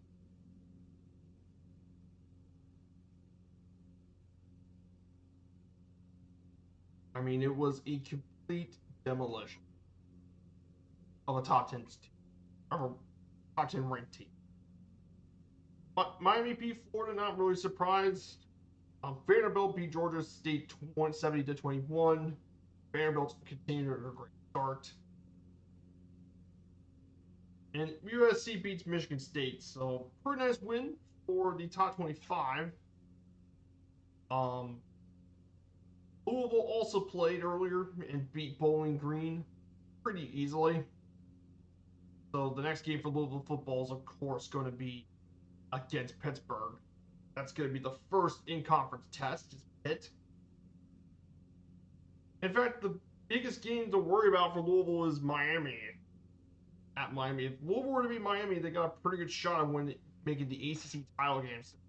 The rest of the schedule, the rest of the ACC doesn't look super tough. I mean, we don't have to play Florida State this year, so the only somewhat tough team was Clemson, lost to Syracuse. If Louisville somehow beats Florida State of Miami, they pretty much clinched the ACC title game. Clemson has not started well at all this year. They're 1-3 this year. Lost to Clemson at home, and then they got upset by both Georgia Tech and Syracuse in back-to-back weeks. They technically could have easily been 0-4. Rough start for Clemson. I think Louisville can probably beat them.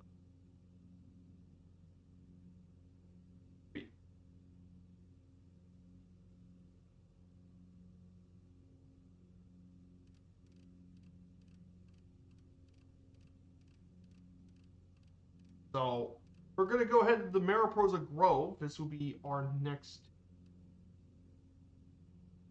stop. Next waypoint is going to be Mariposa Grove. There will be no landing here, but I'm going to go ahead and talk about Mariposa Grove.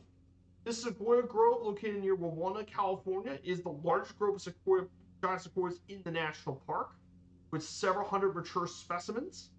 2 of these trees are among the 30 largest in the world, and they attract nearly 1 million visitors annually.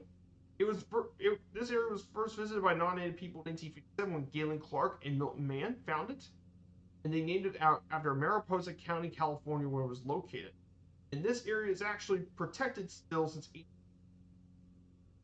The grove temporarily closed for restoration in 2015 and reopened in 2018, now part of the National Register of Historic Places. But yes, the Mariposa Grove is very popular with a lot of visitors.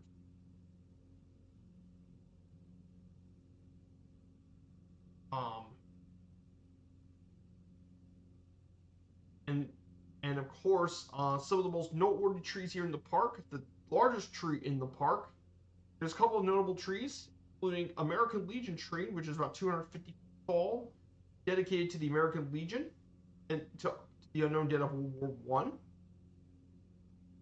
You have the Columbia tree, which is the tallest tree in the grove, which is about 280 feet tall. And of course, it's also and most famously the oldest and second largest tree in the park, Grizzly Giant. It's around 1900 to 2400 years old. Its volume is around 34,010 cubic feet. Yes, it's a very big tree.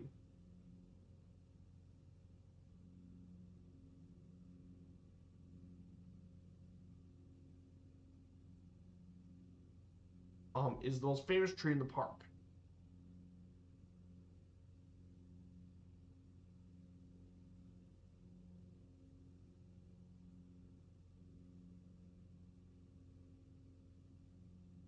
So really cool stuff here about the Mariposa Grove.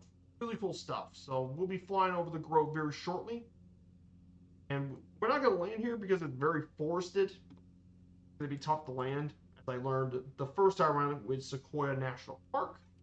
But that being said, we will still take some pictures from above as we head our way over to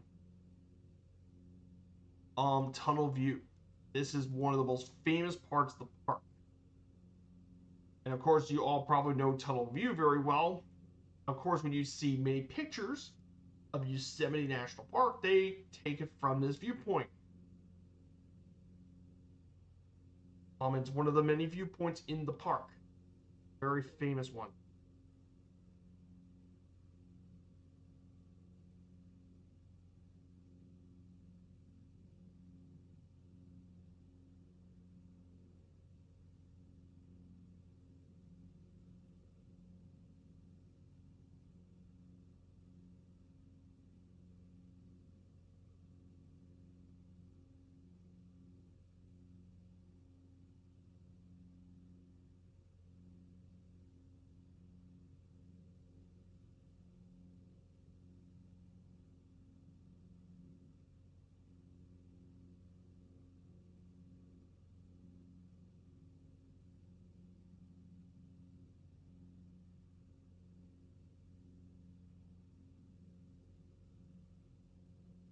Very cool stuff here.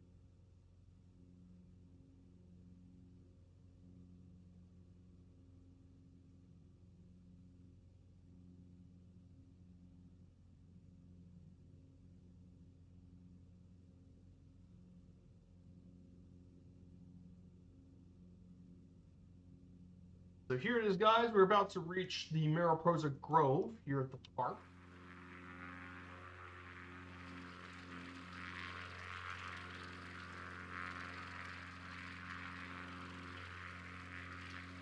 But absolutely, hope you guys like this series. I really enjoyed the national park stuff. It's nice to do some backcountry flying for once in this series, which I don't really do a lot of.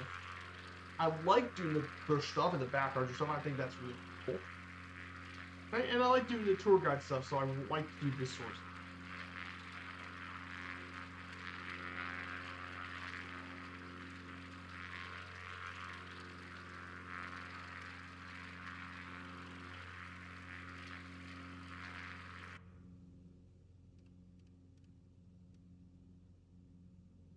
Mariposa Grove is straight ahead.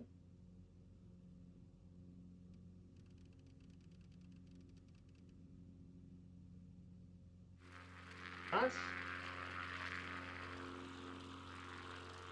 here is our grove.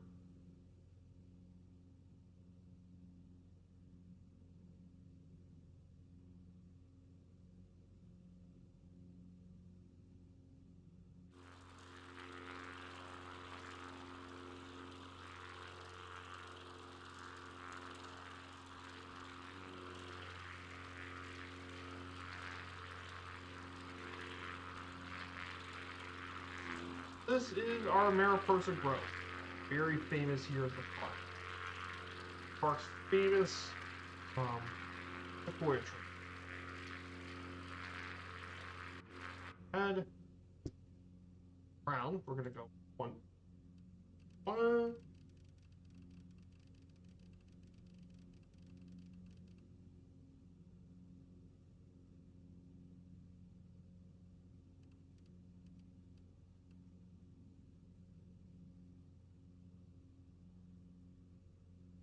Go. Left.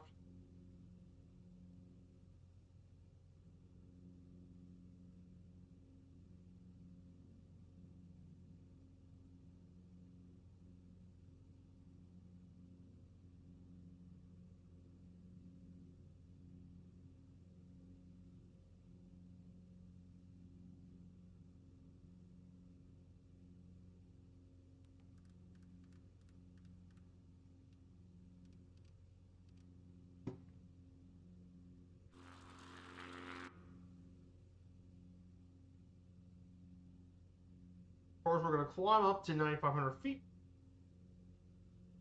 Then I'll slowly descend down to tunnel view.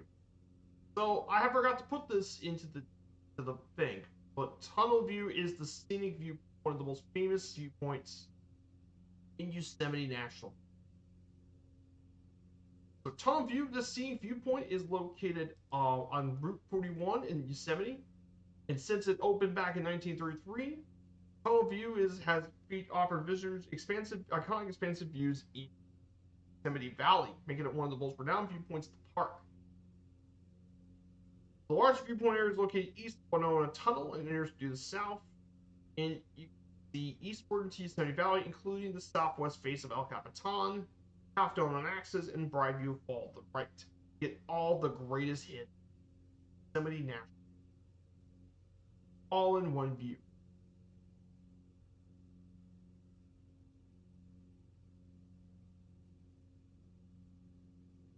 All the greatest hits.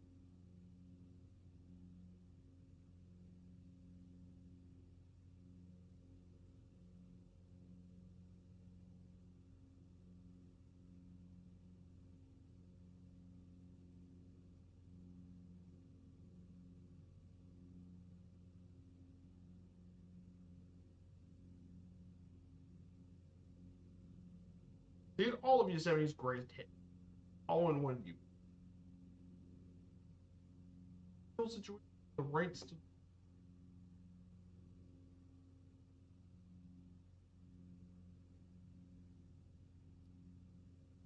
let's check my brain tank's at 18, so we're doing pretty good. We're doing good on the fuel. So we're gonna go ahead and turn left, and then we'll make our landing here at tunnel view. Go here, and we'll land right in tunnel view. What kind of viewpoint we can see in the park? Sorry, I didn't understand. Whoops. That was weird.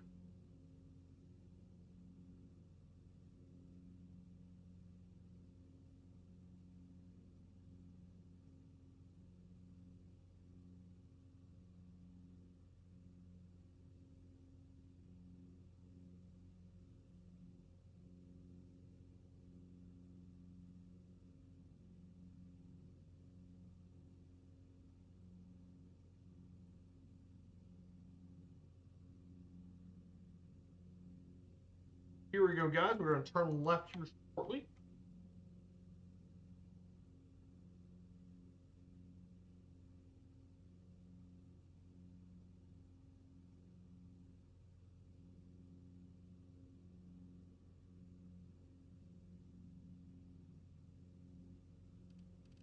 Left.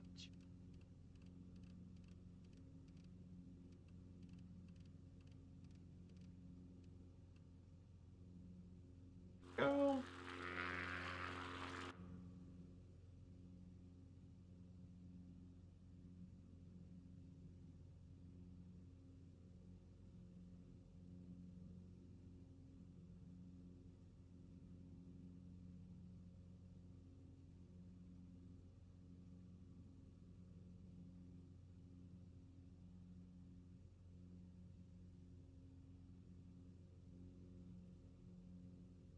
Here we go, guys. I'm going to send a little lower. Around 8.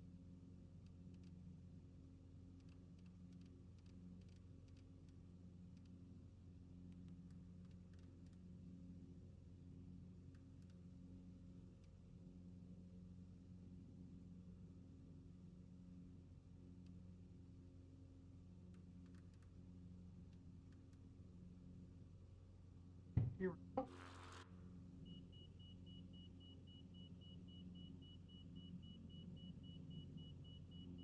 Here we go, guys. We're in the area.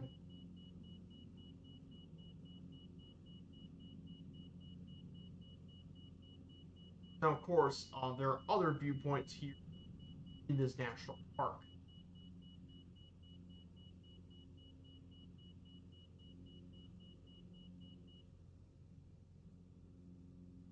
Here we go. Tunnel view is going to come up very shortly. We'll prepare to make Pink, obviously. Okay, you can definitely see all the forests and stuff. So it'll get very sight.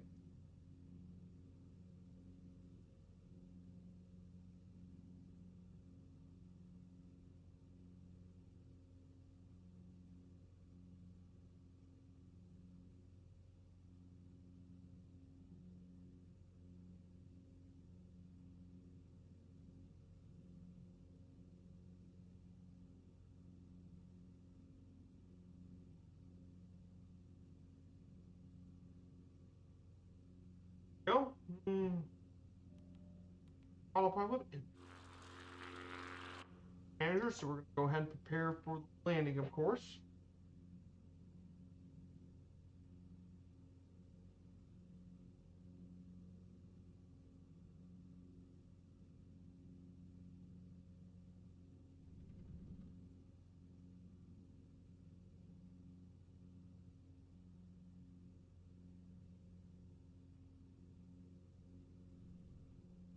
Tunnel view is going to be a bit lower.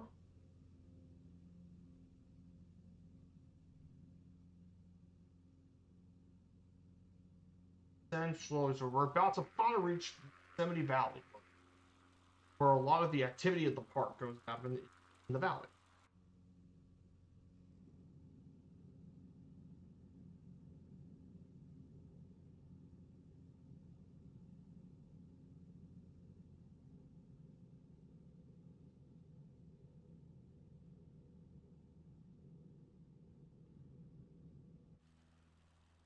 The tunnel view is down actually below, right here, one road.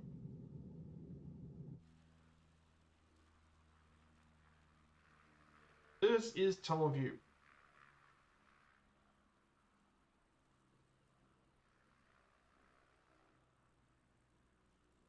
We're going to do this, and I'm going to use this to slowly descend into the valley.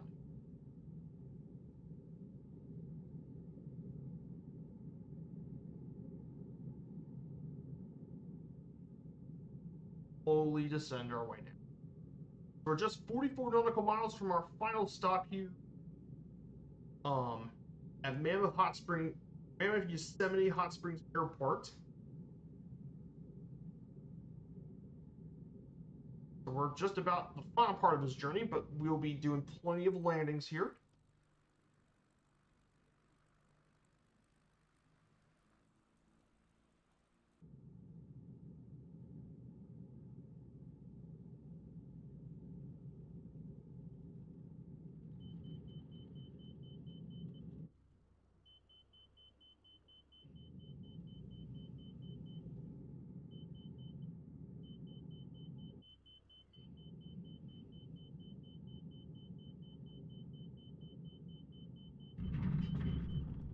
Oh, actually, good thing the tree was there.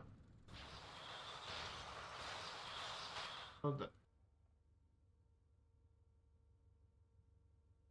the good thing is not now down to worry about the land.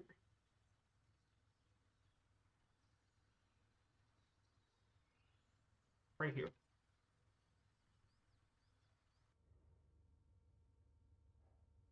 We'll stop right here for a bit and get out of the plane. But this here is Tunnel View, the most famous scenic viewpoint in the park.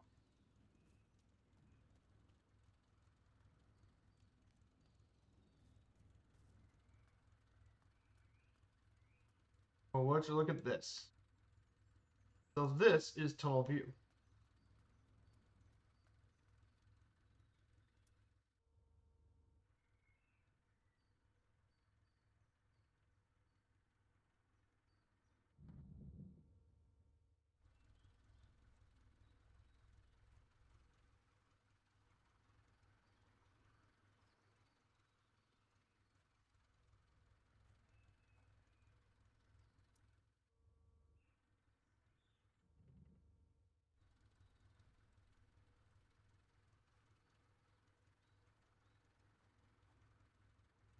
Ah, look at that. So from here, we can see some of the viewpoints. El Capitan. We have Brightview Falls. And of course, we see the famous Half Dome in the distance. So this is Tunnel View. the most famous viewpoint in the national park. That is Teleview Forest. Absolutely gorgeous scene here. This part. Park.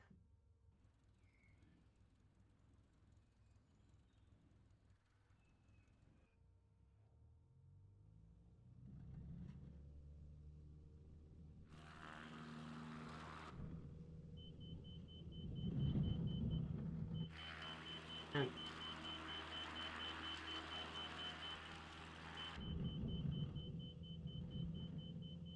I know the hesitancy. Now flying Yosemite Valley. Looks a lot echoey. It is pretty echoey, not gonna lie. So we're now heading to use. Oh. Now if you look to our northeast, is Brightview Falls.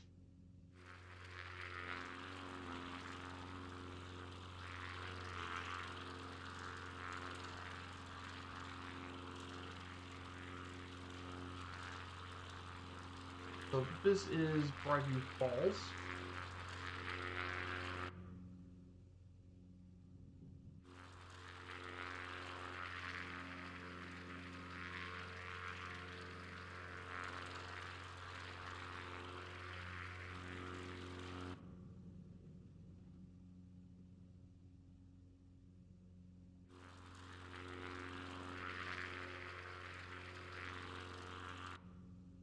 Our next waypoint is going to take us all the way up to El Capitan. We'll land at El Capitan.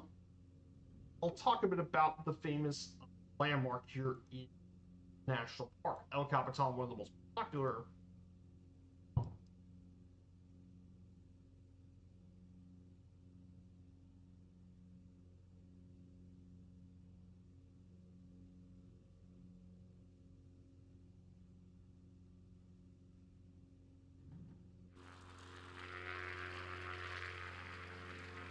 So, El Capitan, by the way, if you guys want me to talk about it, we'll land at El Capitan. We'll talk about it.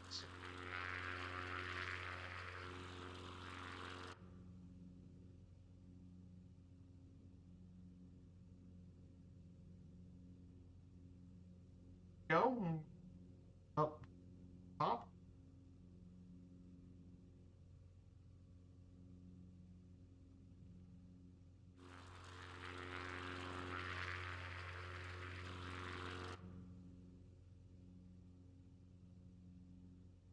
Make our way to the very top of El Capitan.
Sorry about that.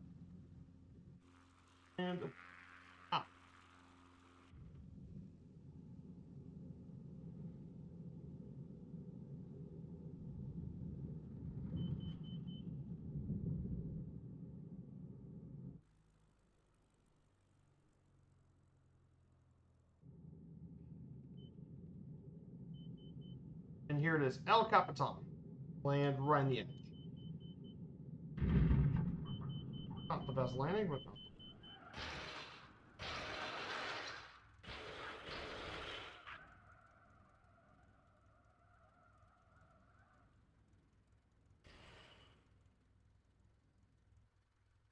this here is El Capitan, by the way.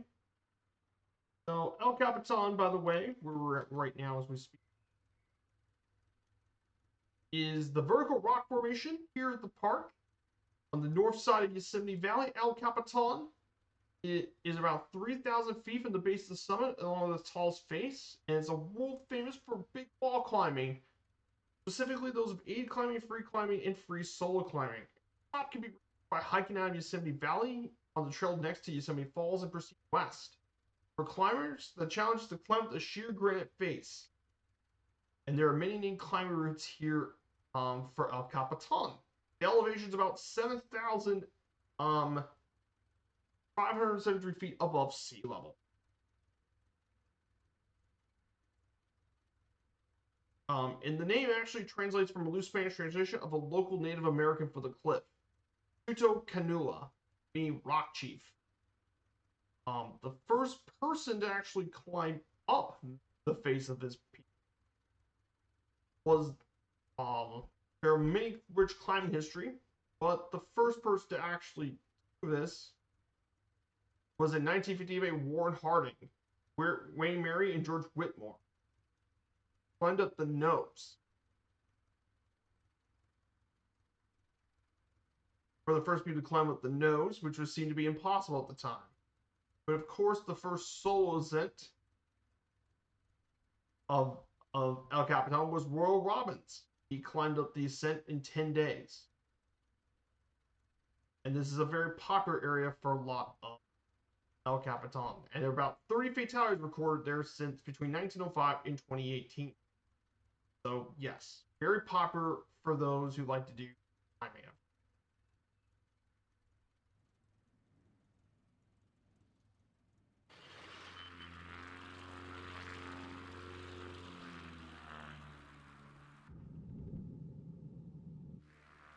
This is El Capitan. And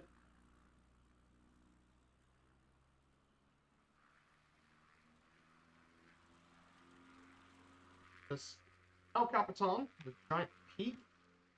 Yes, people, climb this thing.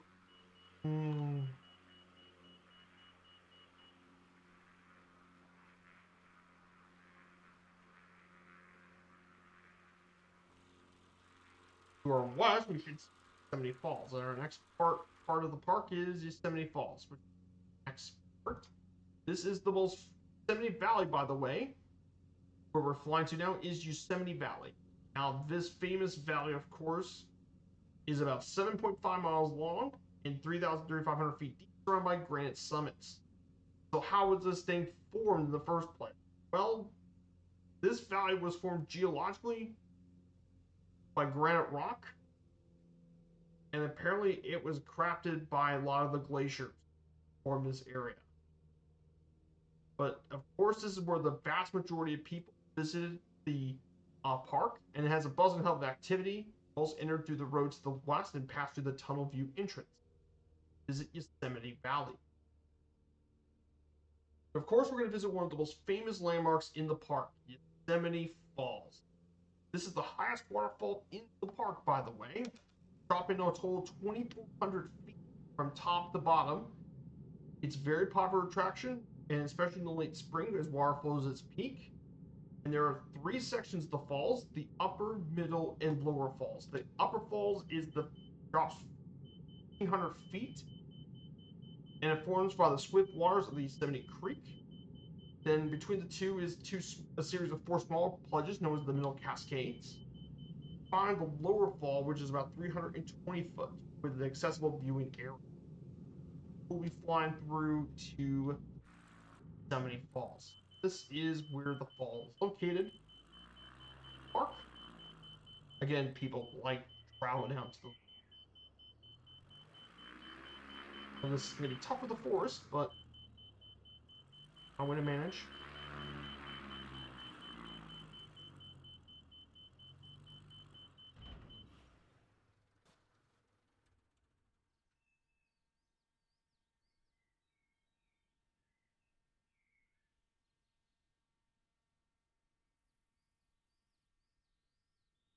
We'll stop. Park. and we'll go ahead and play for a bit. So this here is Yosemite Falls, by the way. As you can see, this is Yosemite Falls. This particular one is the lower Yosemite Falls. So you can definitely see where the lower falls come from during summertime. Your falls. That is where Yosemite Falls is located. There it is. This is the lower falls. You see, you can go up even further to the upper fall. We're not going to do that here today. But we're just going to go ahead and get back to the plane.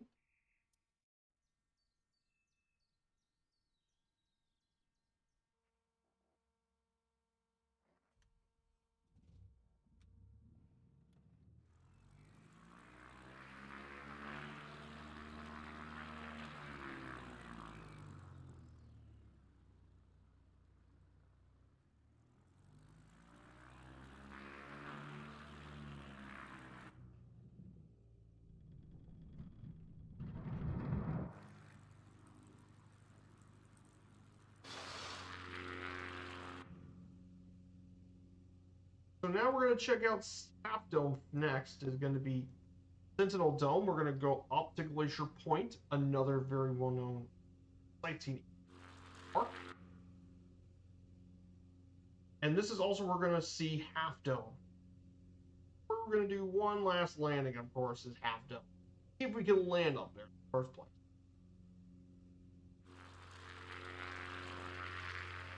But look at the views of the park. Absolutely.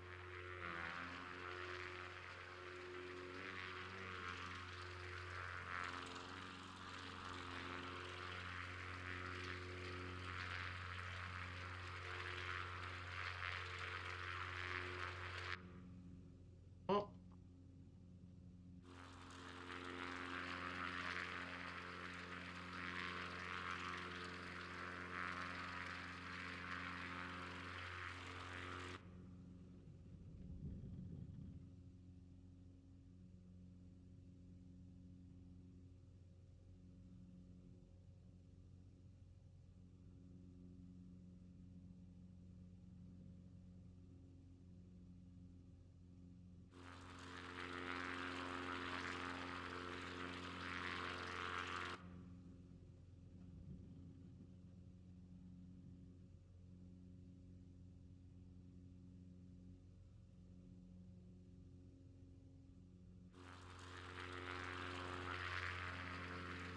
See, this is why I didn't have the lane rate monitor on, because we're trying all these crash lanes that I don't want.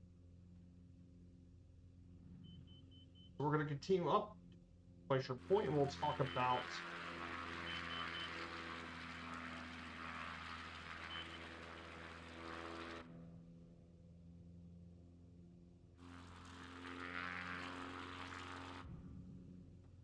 climbing.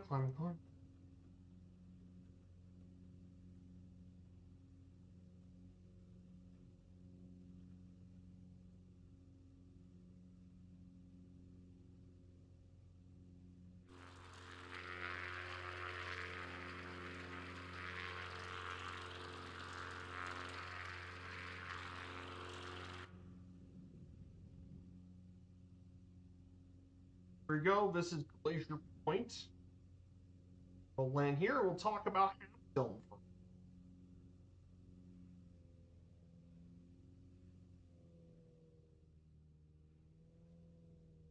right here.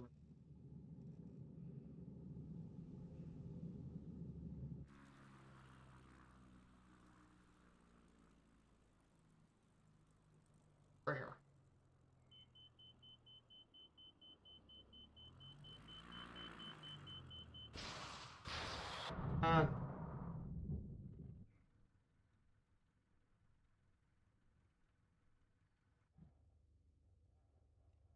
But let's get out of the plane. We'll talk about we'll talk a bit about this is Half Dome, by the way. So Half Dome is right. Go ahead and pull up our slideshow. So Half Dome is probably the most famous natural feature of the park is Half Dome. This quartz monolithic batholith is located in the eastern Yosemite Valley. It is well known for its distinct shape, hence the name. One side's a sheer face, while the other three sides are smooth and round. It looks like the dome was cut in half, hence the name. It stands over 8,000 feet above sea level and is comprised of quartz monzonite, an ingenious rock that solidified several thousand feet within the earth. Of course, this area is also extremely popular for hiking, and there have been multiple people who ascended the mountain. The first person to reach the summit was George Anderson in 1875 via a route by drilling and placing iron bolts on smooth rock. And apparently he helped put more ropes in stuff so other people can climb up the mountain. And today, lots of people have hiked through this peak. Over a dozen rock climbing routes lead to the Half Dome. And of course, this is very popular for hiking. But of course, in order to hike up Half Dome, you're going to need a permit.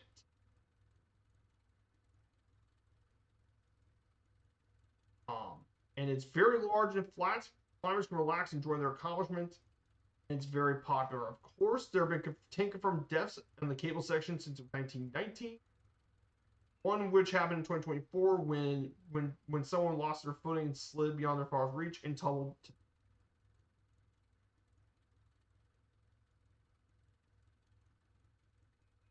But Half Dome is the most famous feature.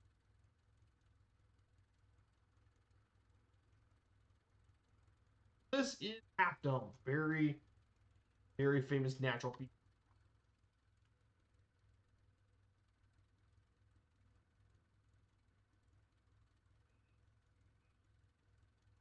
Let's go ahead and let's see if we can even ascend up.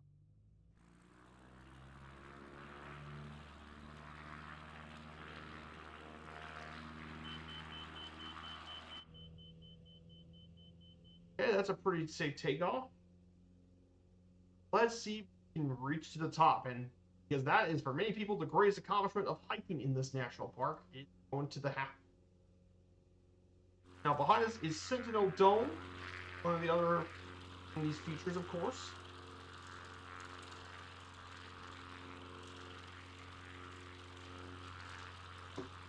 Let's see if we can get to the top of Half Dome. Like that is the real accomplishment here at the park.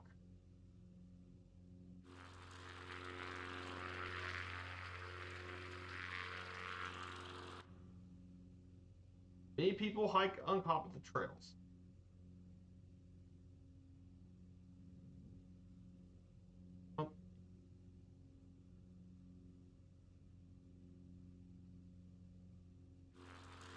And I think our reward for climbing up to the top is we have a great view of the valley down below.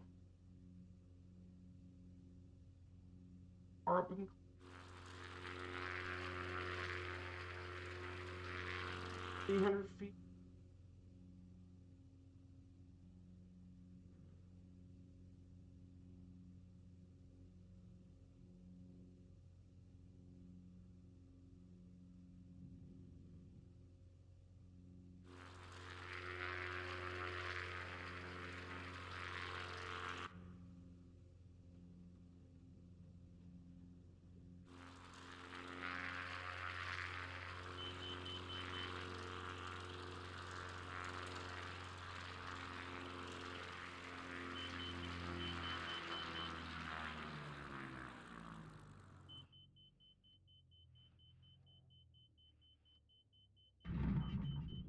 We're down.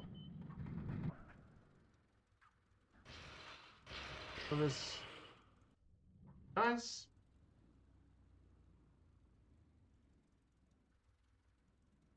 I think we have officially climbed our way to the top of Half Dome. Oh.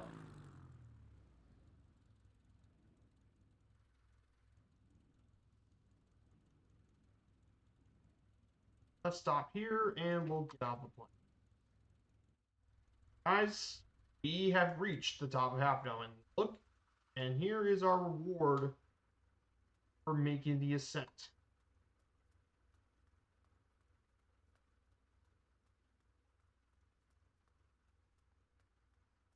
the view of Yosemite Valley.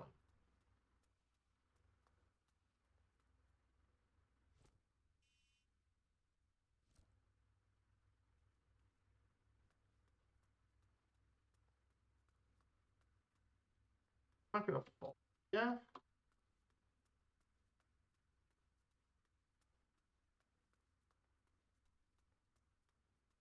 That is our reward. Look at the view of Yosemite Valley from up here.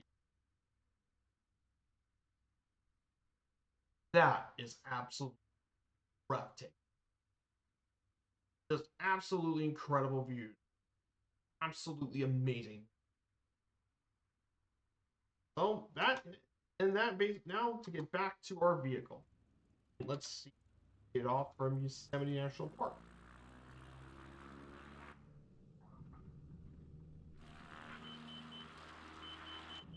And we're out of here.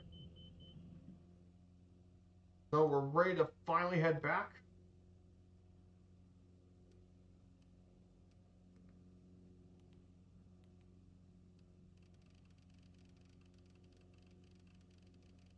So from here, we're going to go ahead and climb our way to 14,000.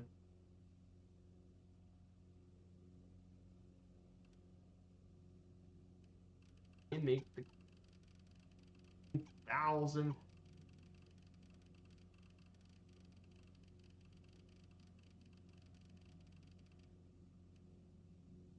And make our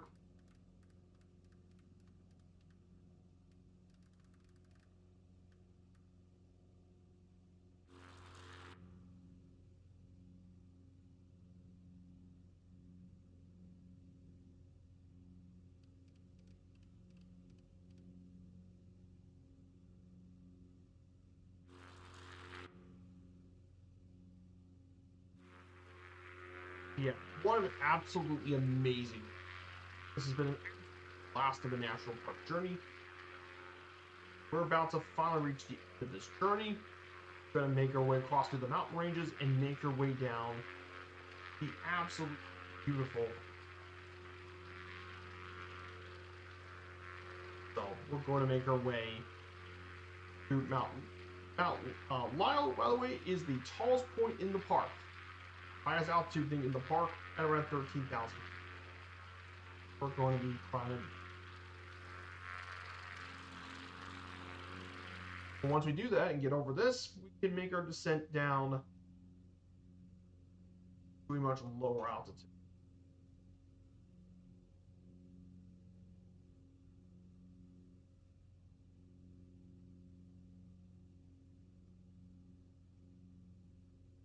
Thank you all so much for being here today. Now, of course, a lot of this part of the national park you can actually get through from the John Muir Trail. It goes all the way through Yosemite National Park, Ansel Adams Wilderness, into Kings Canyon, and Sequoia National Parks.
Oh, it turns out Frankfurt just lost 4-3. Oh, Frankfurt nearly came back, but man, that was a rough defeat for Eintracht Frankfurt.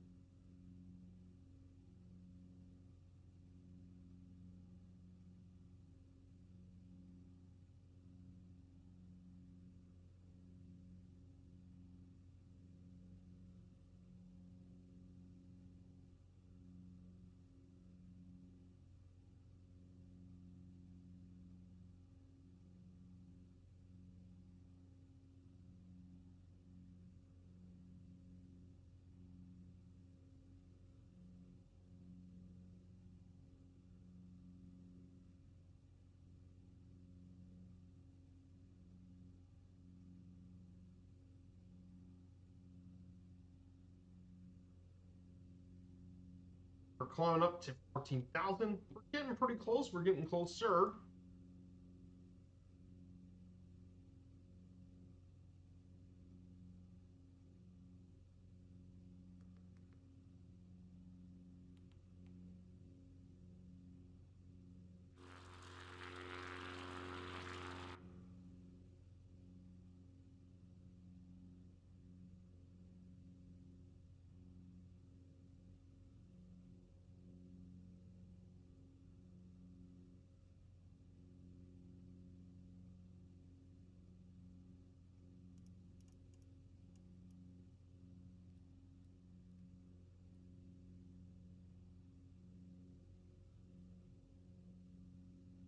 Hey, Red Baron, good to see you, my dude.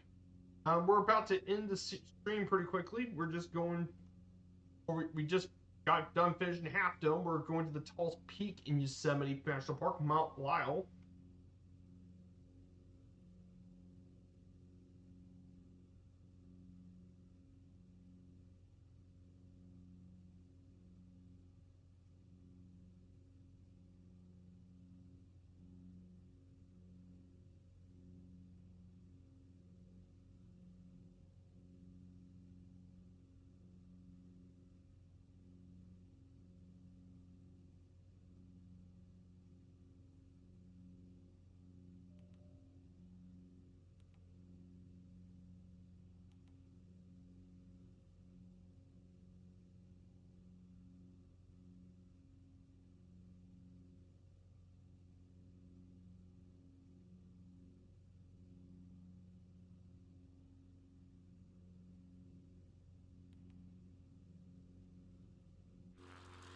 Mount Lyell is right next to us. That's the tallest peak of the park.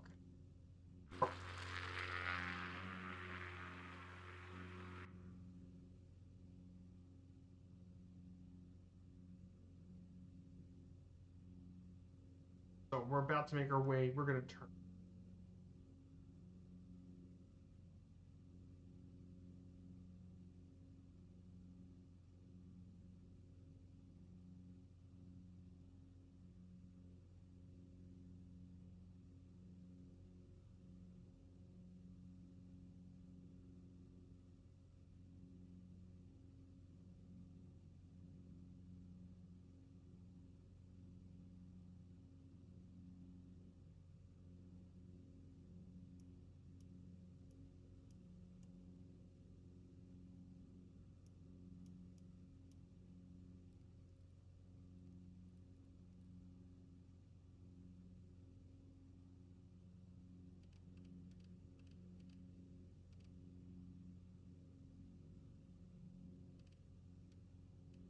So we're going to go ahead and descend down to around 10,000, around 9,000 feet below we descend.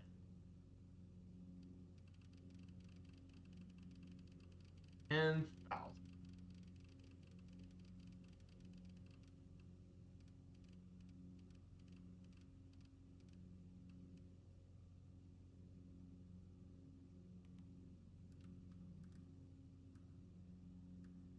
500 feet per minute. Good. Yeah, that's Mount Lyell, the tallest peak of the park. Descent.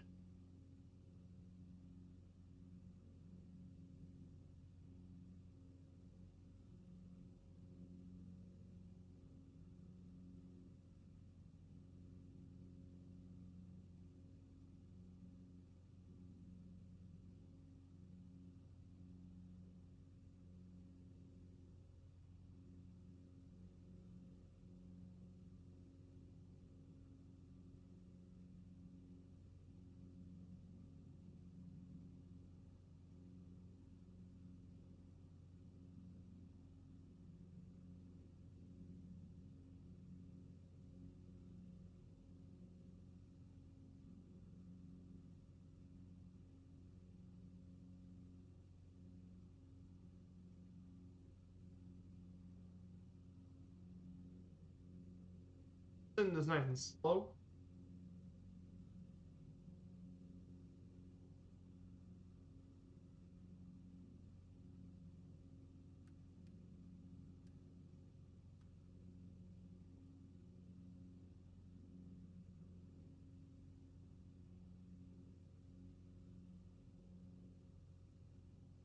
Hey, Splasher6, good to see you. Now, I haven't seen you in my chat in a while. I hope you're doing well, Splasher.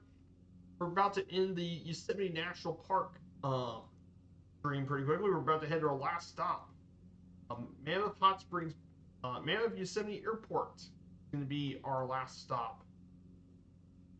We started back in Lake Tahoe, and we actually started Lake Tahoe. We go into High Mountain, and then we went through the national park. We went up to the northern part of the park, northeast, visit Tuolumne Meadows, and we went through to Mariposa Grove, then the famous Tunnel View Viewpoint, El Capitan, Yosemite Falls, Sentinel Dome, and now we're entering to the last part of this park. Definitely check out Splasher6, a very old friend of mine in the community. Excellent, excellent dude. Always been a big fan of content. So, yeah, we're finally going to wrap things up pretty shortly. We're 15 nautical miles out of our last.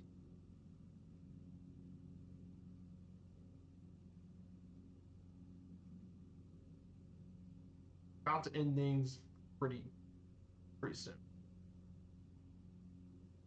Thank you all for being here, of course. It's been an absolute blast, you guys, here today for the national parks.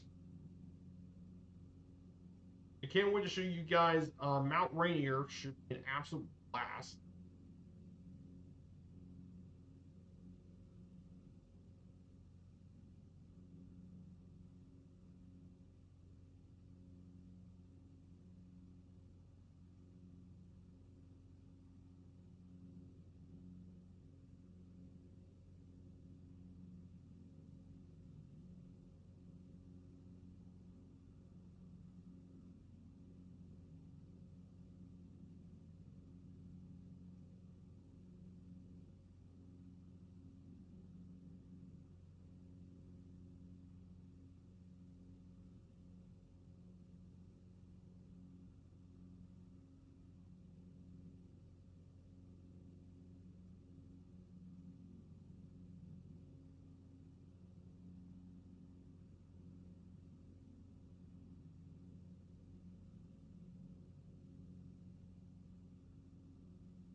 Here it is, guys. Mammoth Yosemite Airport. So that's going to be our last stop.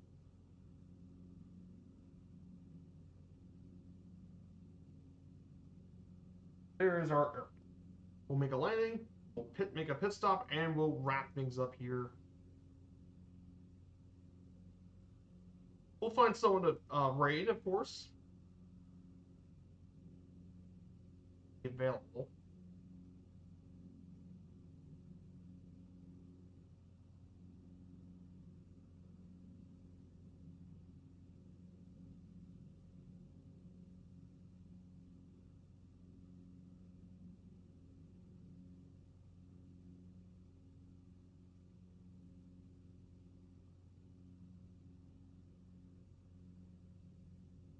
we are, guys. Our last. So I picked this airport. I thought this would be close enough to the national park.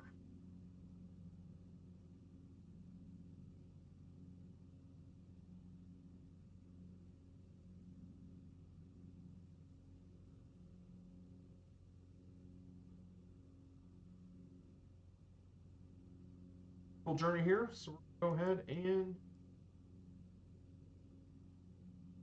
autopilot for the last part.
Here it is, guys.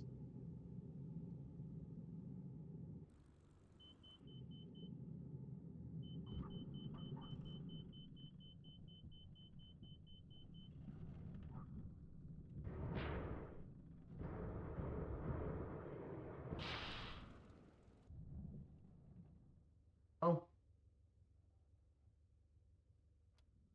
So that's it, everyone. Welcome to Yosemite Airport, and that is where we're going to wrap up our stream. A beautiful flight in Yosemite today. I hope you all enjoyed this much. I do. So we're gonna go ahead and say hello to Boozy. We're gonna rate his channel today. So guys, thank you all so much for being here today, and I hope to see you soon. See you in Angola on Friday. We'll be meeting you there at 1600 Zulu. So see you guys in Angola. Take care, everyone, and have a fantastic rest of your weekend. Take care, everyone, and see you all soon.